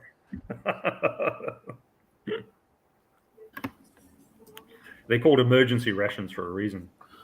Yeah. While they're all working to get the ship kind of going, Bubba's going to be up on the highest ground he can find to kind of keep on look top at of the in case, ATV. yeah, in case the marauders come back. Yep. Well, I guess Yep, if we want to start clearing this, then you mentioned there was construction equipment like a front end loader, etc. there, so I can One of the start little moving digger rocks. things with a. Yeah. As At part of least the around, mechanical, does the ship say again? have weapons? You haven't seen any weapons on the ship, apart from the ones that you guys brought. Okay. I'm a gunner if mean- it matters. Are there ship-mounted weapons? Yeah. Basically, is the those ship kind of- itself those armed? kind of weapons. Yeah, it's got 2 lasers. Okay. I point those out in case we have visitors, so we can defend ourselves here from this Well, they're state. not those Assuming kind of they're lasers, though. So in this game world, those lasers are useful only either for point defense or for that. They're like modern lasers in that they could just focus a beam on a missile or whatever, and it just ruins its structural integrity and it pulls itself apart. Because a normal missile does like 120 or 200 Gs or something, so it has to be fairly tough. So they fire a laser on it, and it doesn't have enough structural integrity anymore to handle its own rocket thrust, and so it falls apart. So that's how the lasers work in this. They're not usually very effective against starships unless you're firing a broadside at them, but they're pretty effective at dealing with torpedoes coming at you. So, but yeah, you wouldn't really be firing them on the ground. And in any case, these ones aimed by moving the ship. So if you've seen the TV series Expanse, it's pretty much like that. When it comes to combat time, you all strap into your seats and prepare to pull lots of crazy Gs as you get flung around. Like that, and much less like Star Trek. Just on the bridge, and there's a space storm. And it's time for the camera to shake. Right. Are there like actual harnesses on the seats? Yes, there are harnesses on the seats. And not on the engineering deck, but on the flight deck, there are also little setups that have syringes to give you the drugs, so that you can handle it when you're pulling 6Gs and stuff. Because most people will just pass out.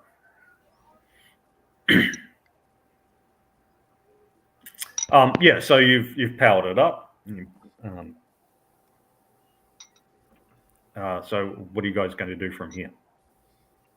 So you're clearing up the rocks from above it. Yeah. Looking at the power stuff and everything else like that, I don't know if we've got thrusters on the side. Would it be possible to have the ship right itself so it could take it off, or will we need to somehow figure out a way to get it horizontal? He said we can use the loading arms. Saying before, as I was saying before, that's where am I? That's on the payload bay. You've got a big crane and you've got a number of robotic arms. You've also got sliding doors on 3 sides of it. So what you can do there is let the door slides open that are underneath, and you use the robotic arms to try to push yourself up. That won't get you fully upright, but it might get you 30 to 45 degrees. Enough an angle that we can blast off from there. Okay, sounds good. Yeah. Thank you. Yeah, so that would be you would have to secure all the cargo, because there's a lot of stuff that falls out. There's a lot of stuff that had been just sitting around strapped in, but it's fallen out over the years. Well, and probably scavenge and everything else like that. So yeah. Yeah. So you'd have to secure all the cargo, then you could open one of the doors. Because if you just open the door, well, you can do that, but then the cargo will fall out, and it will also get in the way of the robotic arm. So you'd have to let's secure the cargo first before we use the robotic arms, because we want to keep, because it might come in useful later. Yes, indeed. Okay, so you secure all the cargo. That's going to take you, well, it depends how many people you put onto it. So it'll take you, so roll a 1d6, Sapphire. Okay, 1d6. Roll the 5. Okay, so it'll be 5-person days of work. So 1 day's work for 5 people, or 5 days work for 1. Let's take 1 day for 5 people. We don't want to sit here longer than we need to. And let's rotate somebody on watch at all times. Yeah, because you've also got NPCs that have been quiet. You've got Jaquel, who hired you to do this, and you've got Benjo, who's a pilot and a forger. I believe there's 7 total of us. Yeah. Well, there's also Michael's Ulrich Dent, but we'll just leave him on the planet because Michael's disappeared. So yeah, we'll just leave him on the planet. I'm gonna, while all this is going on, I'm gonna just in casual conversation ask our erstwhile archaeologist. We get the ship off the planet. We've got the cargo of a heavy element. What's your play? What do you want to do? She says, well, it may not be prudent to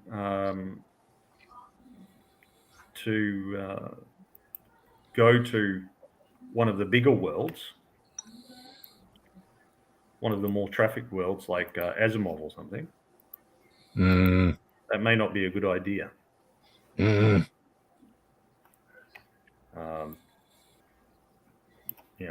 I mean, it depends. It depends how we are with. Yeah, not really an answer to my question. What are you planning on doing? I mean, well, this is. I had originally just planned to grab the cargo and then take it somewhere and sell it. Okay. But it would be nice if I don't have to pay for low passage. Granted, and well, fairly asked, fairly answered. Yep. There's a but in there. Oh, do we have?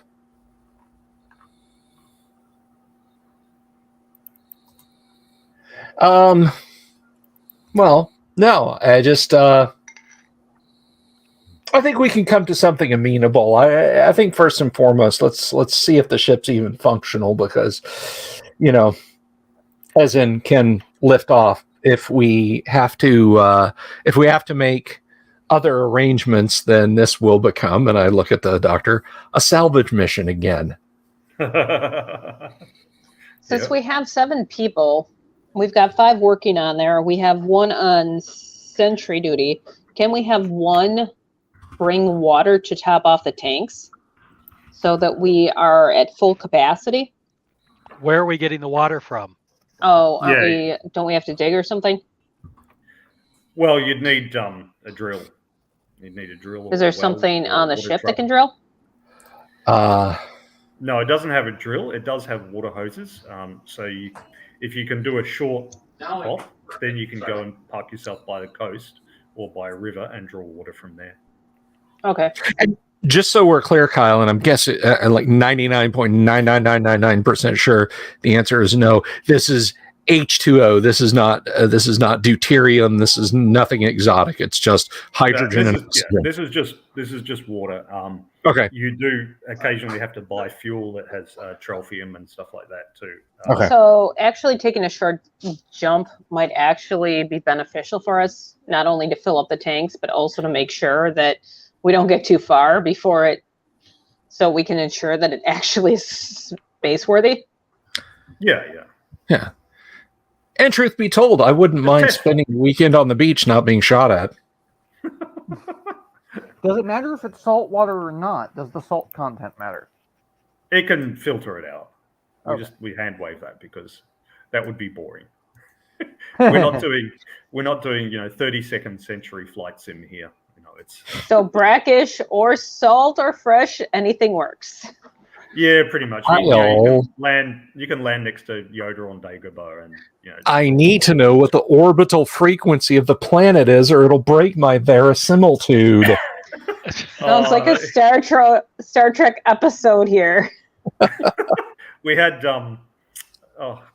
we had once a player and a couple of players, and they started arguing about the orbital mechanics because I just described how some moon was circling around the gas giant or whatever, and they were arguing about that. And I just said, an interesting question.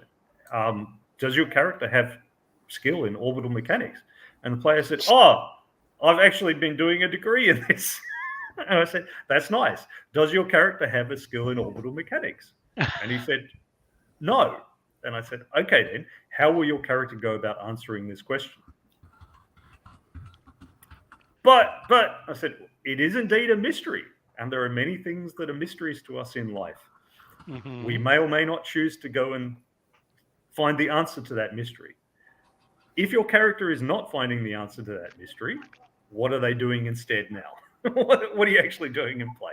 I just diverted it. And then the two players, Dion and Tim, who've both been doing this stuff, were just having a chat to themselves while the rest of the table went on having the adventure. And we were all happier that way.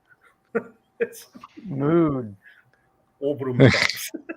To be fair, the moment you were explaining how the ship worked, that literally turned my brain off. Yeah. That's fair. I like to have just enough realism that you go, oh, yeah, okay, that sort of makes sense, I suppose. And then you forget about it. Well, actually, my thought was, wow, what sicko went and designed this ship for fun? And then I turned my brain.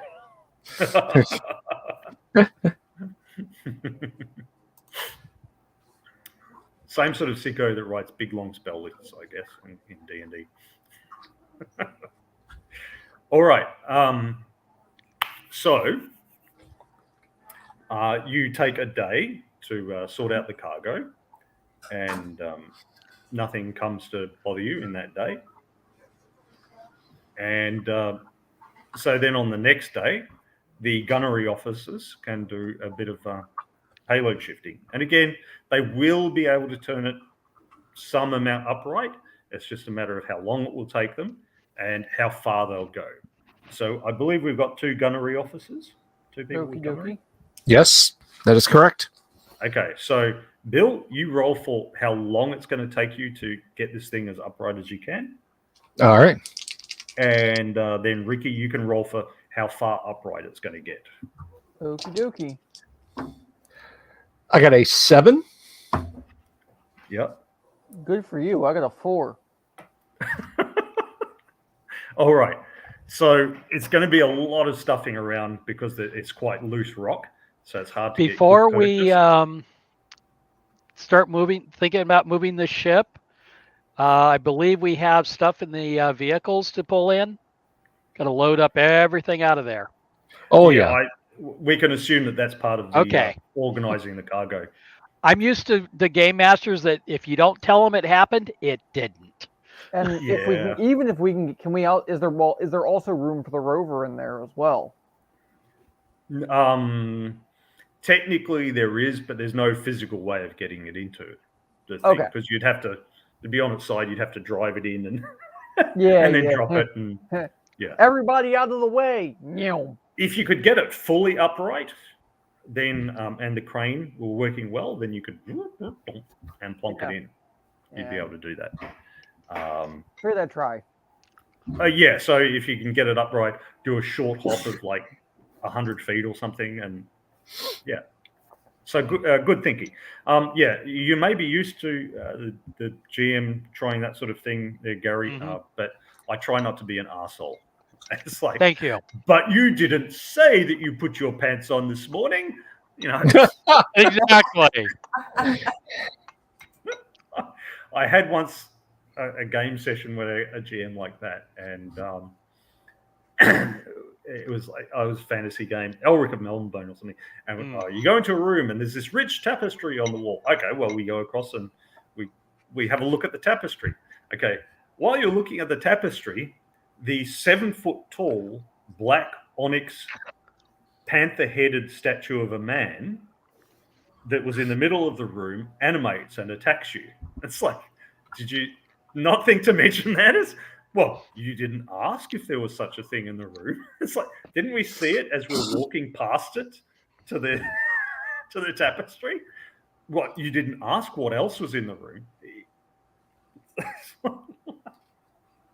No, I try not to do that to people. It's, you know. Sometimes we all do forget obvious things, but I mean, this is why you roll the dice. Yes. You know, if you, oh, did you remember to reload your weapon? Well, if you rolled 2 on your dice on your attack roll, you forgot to roll the weapon. It goes click. You didn't miss. It just goes whatever. You know what I mean? We just it's subtracted into the dice roll. It's The blue lightning. Say again. The blue lightning. Yeah. It's kind of wibbly wobbly time. All right. So yeah, so you got 7 for your how long it would take. So it's going to take you about 2 days of stuffing around. And you only got 4 for that. So you're going to get just about 25 degrees. So you may actually get some scrapage as you come out of the ground. Because that's character. You're actually going to have the arms sticking out still while you're there. You didn't get enough upright that you could just, because the thing's got deployable legs as well for tail sitting landing. Landing legs, okay. It's not high enough up that you can deploy the legs. So do we think that that's the maximum, even if we try to tweak stuff and everything else like that? We're not just going to be able to get any better? What you got here. Yeah, you're not going to. That's why it takes you 2 days, because so it takes you a few hours to get that, and then you spend the next day and a half futilely trying to figure out other things. And you if I put the robotic arm here, no, there's more just loose rocks and all the rest. So we can't really brace it and retry it. So no, not with what you've got here. If you had more equipment or people, you could. Yes, Ricky, what were you going to say? I was going to ask if I could take the construction equipment and either and like take the like the digger I'm using and try and prop the ship up with that, like from the outside. Yeah, I assume you did that, and that's why it's going to be scraped, because you get it up a little bit and then you put the digger underneath it to prop it. That's fair. So yeah, so it'll get a bit of yellow paint on the side of the ship. All right. Well, we can handle yellow paint as long as the hull's intact and we don't start leaking important things out of the ship.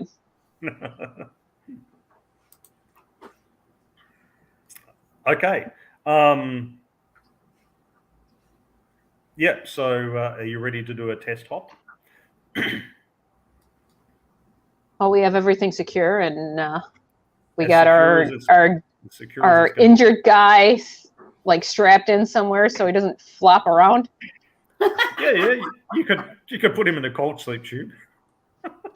Yeah, let's do that. Why not? Or you could just leave him on the ground. No, let's put him in a tube. He's one. We don't need him moving around. He's one of the nomad guys. Yeah, put him in a tube. I mean, we're not going to activate it, but just put him in the tube for his own safety. Yeah. Oh, hey, the tube guys can be spare characters. We're thinking of you, bud. Just stay in there. It's for your safety. Oh, by the way, do you know these your birthing companions here? These guys, no, he says. Oh, okay. He's one of the nomad guys. All right. He's I'm one of the gonna. nomad guys. Oh, During okay. this time, Ballard did was we get with. any background on these guys, the jumpsuitsers? On Yeah, the jumpsuit guys. When things power up, it looks like files have been wiped. Okay, but as you're going through and sorting things out, kind of trying to square the ship away so that it won't have all these bits and pieces flying around, ready to decapitate you in flight. You find some docs. You find a crew manifest, and you find it was listed as having 4 inmates, and you find so you find a paper manifest of the cargo, but it's just with cargo numbers. It doesn't say what's on it. And you find a paper list of the crew, and it was 4 inmates, 4 convicts that were being transported to a prison planet. Does it give names and/or what they did? It gives their names, but it doesn't give what they did, what they're convicted of. It just says, full security for them. One of the names is James Ballard. Well. That answers that question. Yep. Indeed, you were it a bad does. guy. So he escaped and took one out and left 2 behind. So Yep. that's what it appears anyway. Indeed, it does. Or 2 of them escaped together or roughly the same time, whether or not they did it with each other. And again, these are crew. But I would also think, well, no, that's not necessarily true. Well, we'll find out at some juncture. Hey, Game Master, when we look up the files, do we get that nifty early 1980s computer technology where the raster slowly draws a monochrome image of a person's face? Okay, cool. It's the green screen. Yeah. All right. So, so you get that. Now, the electronics records of the crew and the cargo, if any, have either been wiped or they've degraded because it's been 30 years. Sure. 30 years of tapes and everything. So there's a few other files that seem to have either been wiped or degraded too. So you're not sure how much is deliberate and how much is just the natural passage of time. Right. Okay. But with a bit of fiddling. So so Sapphire and Tammy, you know that you're going to have a fair bit of work keeping things going on this ship because it hasn't been maintained. It needs an overhaul, really. So basically, it's tweaky. Yeah, It needs it's like if you'd had a car sitting in the garage, or for 30 years or whatever. There's going to be some things wrong with it. Good news though, if we have all this, money laying around or whatever, we can probably, get it overhauled. Ballard has a death sentence in 3 systems. And just hear me out on this, we could take the ship to a planet, sell it, and use the loot to buy an even better ship. Yeah, but then what will we do? What will we do for money for anything else? Yeah. No, I'm not saying that's a bad idea. It depends on the margin. I mean, if it's like take the ship, sell it, use the loot, and have leftovers. I would just point out you have to at least do a short hop before you worry about going to another system. Right. And, Okay, we're getting and a doing free a ship trading. out of this deal, so let's not get greedy. Granted, I got to admit because I'm all on board with players getting greedy. It's just one step at a time. I've talked about this on the show before that some of my favorite YouTube channels that aren't my own are the car resto channels where they're like, oh, I can turn this into a race car. I got a 454 I can drop into this. And then the guys doing the show snap back to reality. They're like, but first I've got to get this thing out of the garage or out of the tree line that it's sitting in or whatever. And that's kind of where we're at right now. It's like, we got it to turn over. we've gotten it to turn over, and the tires will hold air, but let's see if we can get it out of the driveway before we start thinking about taking it to the drag strip. If we need any extra money, Bubba volunteers to go ahead and be a pole dancer for extra money for the group. I think racing is your gig. Something tells me that they will pay more for you not to dance than to actually dance. Exactly. Leave it on. Leave it on. Put it back on. Oh my God. Here's 50. Just put it on.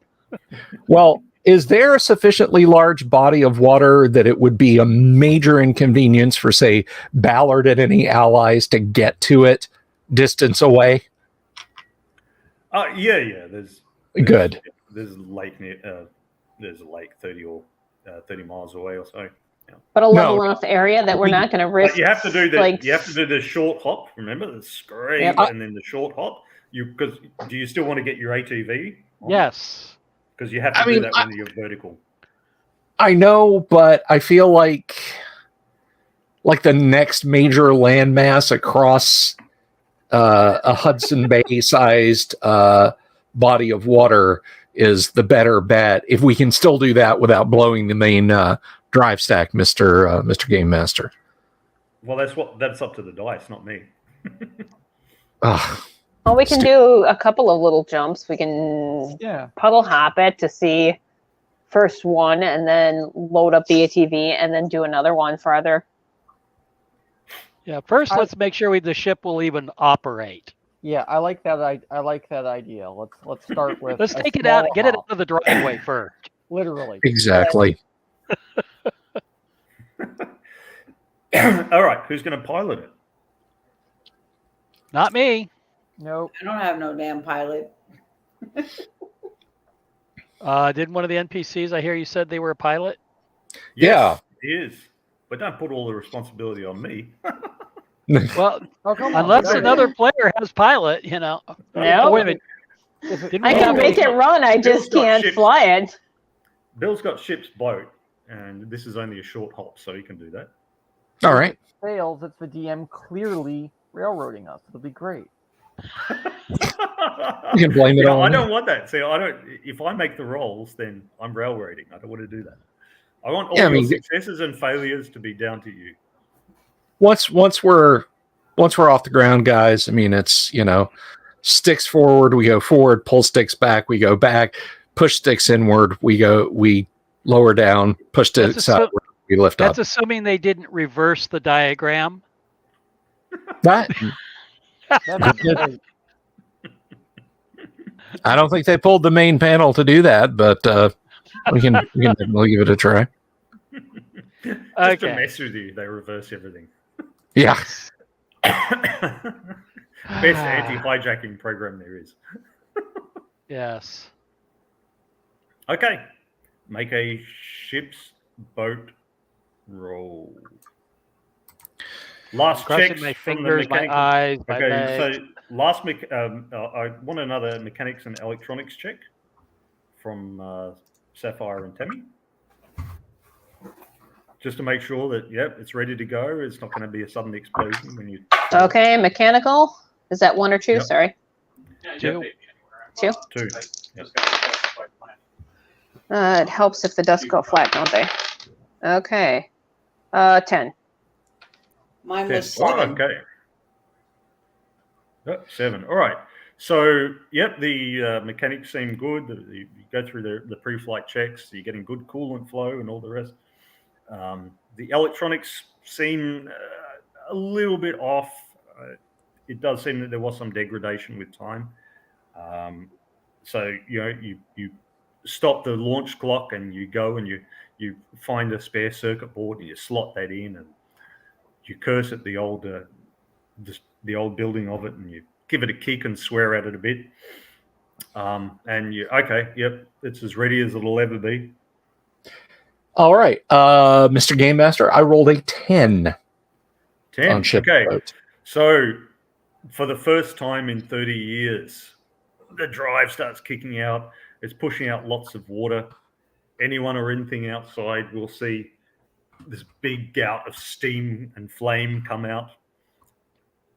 It starts roaring away, and then it is scraping against the ground as the last few rocks that you didn't manage to get off start fall and get shaking off. You're all strapped into your seats, shaking like all buggery, and it goes off into the air, and you have to quickly pull back to right it so that it goes upwards rather than so you don't just go like that. So right it, and you quickly pull back so it goes up. USS Lawn Dart. Yeah. Once we're up and steady, I'm gonna flip on the PA system and say, "Ladies and gentlemen, this is your captain speaking.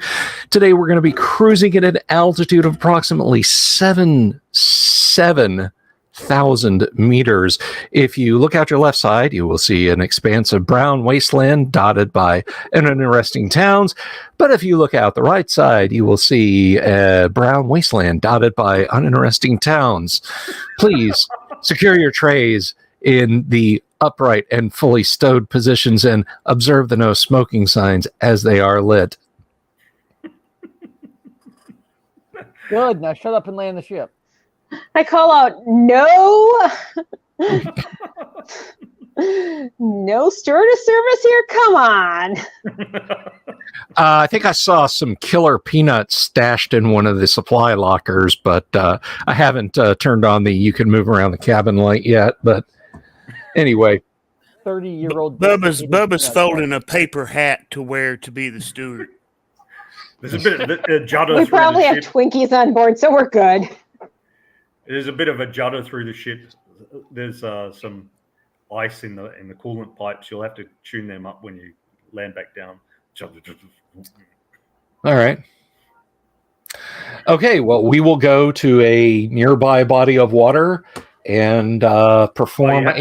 You have to go a short distance first, so because that's what I'm saying. We'll go to a lake or something. No, I mean All right, he's talking just like gonna- within 100 meters. Because remember, we got to pick up our Oh, vehicles. yep. Okay, I gotcha. All right. Boop. I'll Fill put her up our back cargo bay with our ATV. We might need it later.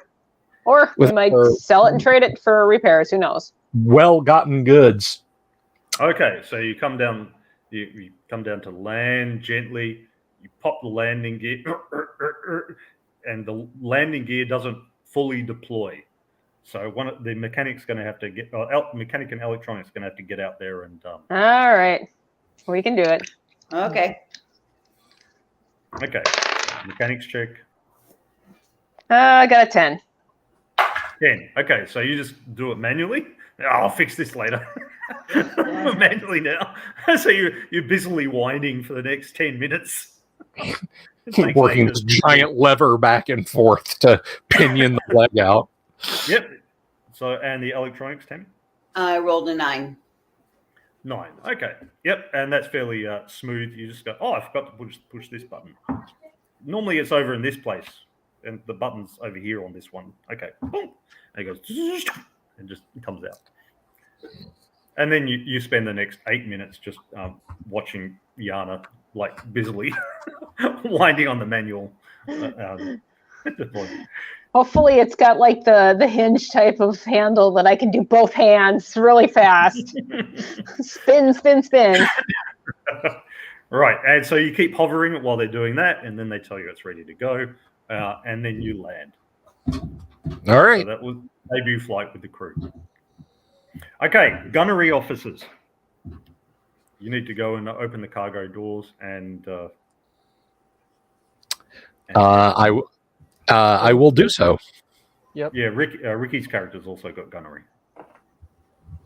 That's an 8.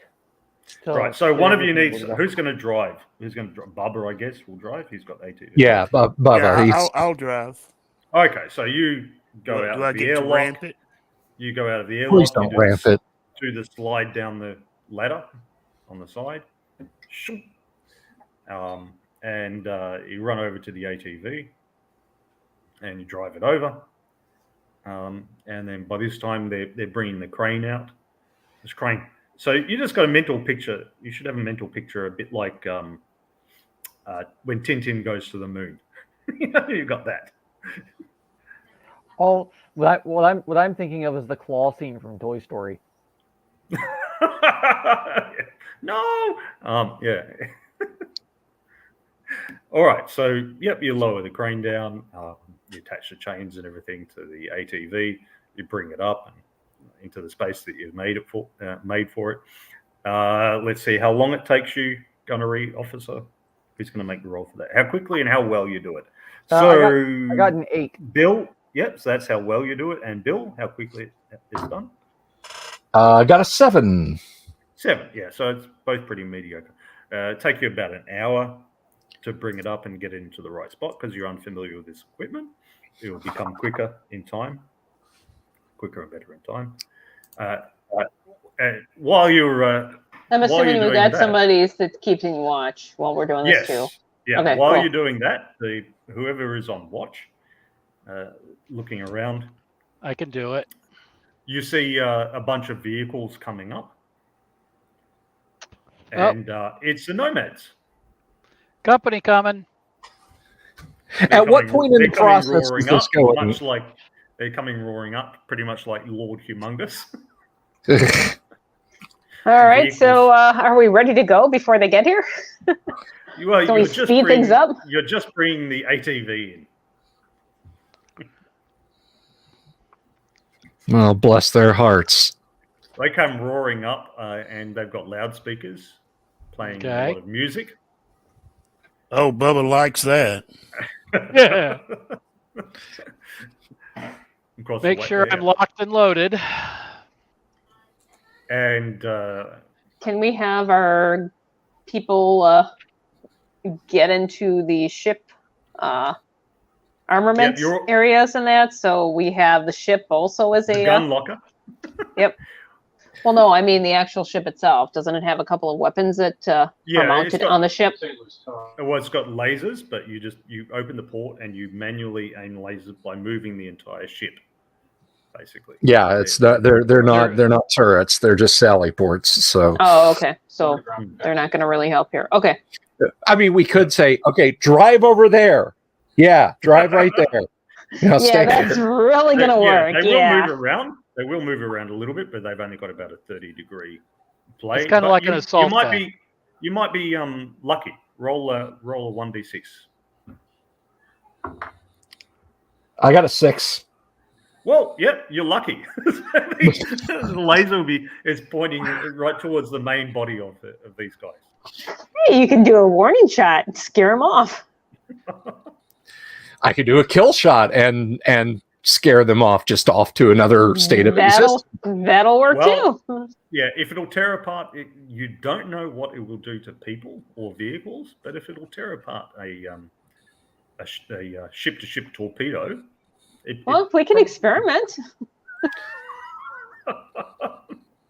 Okay, so they come roaring up, and as they come roaring up, they're starting to ping, ping. They're firing shots. They are some firing of the shots at are us. hitting the Some of the shots are hitting. I'm perfectly capable. I'm in support of trying it. Okay, Yep. Gunnery officer, take your shot.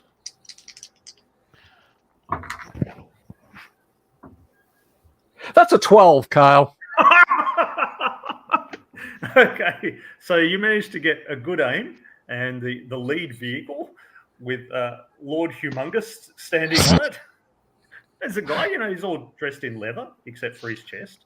And that, he's got a leather mask and leather shit. He's got speakers on either side. You aim it right at that.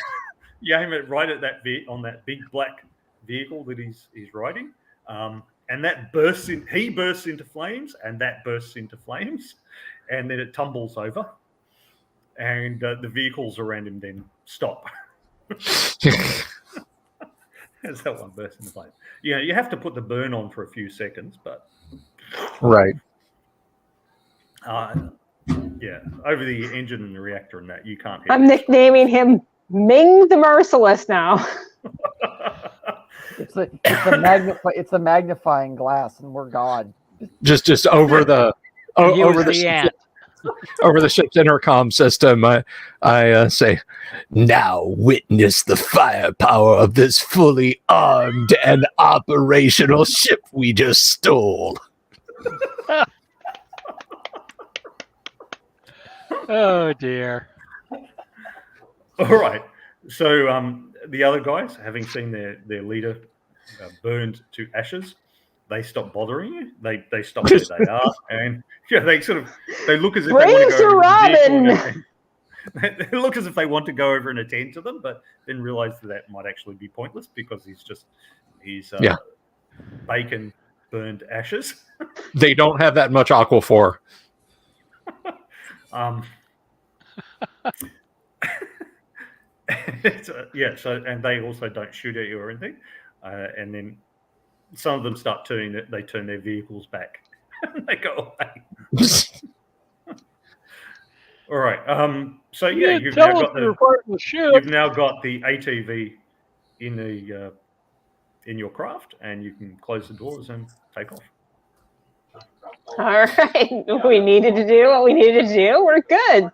All right. Let's top to get some water to top off our H2O tank. Exactly. And I got a 10 again for ship's boat. Okay. Yep, you take off quite smoothly this time. You're starting to get the hang of the movement of this thing, and you'll be able to fly it over to a body of water and top up, and we'll end it there. By the way, Bubba, when it lifts off to go to the lake, Bubba starts singing Magic Carpet Ride for everyone's entertainment. Oh dear. Not going to do a magic carpet ride. No. Can I counter with Ozzy's version then? Well, I will say, just to avoid any copyright strikes, little bit of post ex facto, folks. If you liked this, if you liked watching us all bumble around on an alien planet and fly a Musk special around and vaporize Lord Humongous and his band, consider clicking that subscribe button. Click the bell icon for notification. Give it a thumbs up if you like it. Give it a thumbs down if you don't. But please tell us what you don't like in the comments so we can make a better program for you guys. No, that's silly. Tell us what you like, and we'll give you more of it. We're too snarky. That's going to be it. We can do either or both. But speaking of people who've made good things, I do want to take a quick second to thank us. We have some folks who support us on Patreon and Subscribestar, and I do want to take a moment to say thank you to Joshua Garlock, Lord Corion, Ricky Maru. Thank you, Ricky. Mobius, Kevin Reynolds, Doomsword Deathmaster, Mark Simpson, Damien247, James F. Keck, William Smith, The Dungeon Minister, Manny Wall, Mark Corey, Kevin Wood, Todd Sharp, Carnivore Farmer, Rob Knows I Can't Say That, Gillis, Jeremy Rule, Boganora, Mikey Mank, the Sky Hernstrom, right there, author, great guy, Pete Sullivan, the DM's Council. Thank you all very much for contributing to the ongoing success of the program. I had a stone groove. everybody, round of applause for the Viking Hat GM. Good time. Thanks, Good time. Well, I hope you can see. Hope you can see the genius of Classic Traveller. That because we sat and shot the ship for 20 minutes to start up, and then it was 15 minutes for each person to make a character. So yes, so and nobody's writing character generation yet. I'm disappointed. But, Well, we try, Kyle. We try. And next week, if you liked this, I don't care if you didn't like it, but if you liked it and want to see more, next week, stop on by again on Wednesday, and we'll do the whole thing all over again. Not the same adventure, obviously, but tomorrow night, I will be back with some insight and history and commentary on C2 Ghost Tower of Inverness. Friday night, if you like the Let's Plays, you're going to want to come back, because Friday night, guess what? We've got some classic Gamma World, and then we start the whole shebang over again on Monday. So once and again, thank you everybody for stopping by. Thank you to our game master. Thank you to everybody, and welcome to our 2 new players. That is awesome. Sapphire and Tammy, thank you guys so much for being here. It was awesome. It was a blast. It's going to be a lot of fun. You guys are a riot, so yeah, it's going to be fun. I think you'll rather enjoy yourselves. So yeah, that just about does it. Listen to it tomorrow. Right on. Any closing thoughts from anyone? Anyone want to say anything in parting? It's all fun and games on the spaceship till Bubba starts walking down the aisle in the Britney Spears toxic flight suit, is all I'm saying. Why did I give him the opportunity? Good night, folks. I actually saw that on YouTube the other day. Oh, God. Heaven help me. Bubba needs a guardian appointed. Yes, I think so. We need to get the dungeon minister on or something. I don't know. Y'all have a lovely That is kind of a scary image, but hey, we got to leave him hanging. Peace out, everyone. Good night. Good night. Thank you.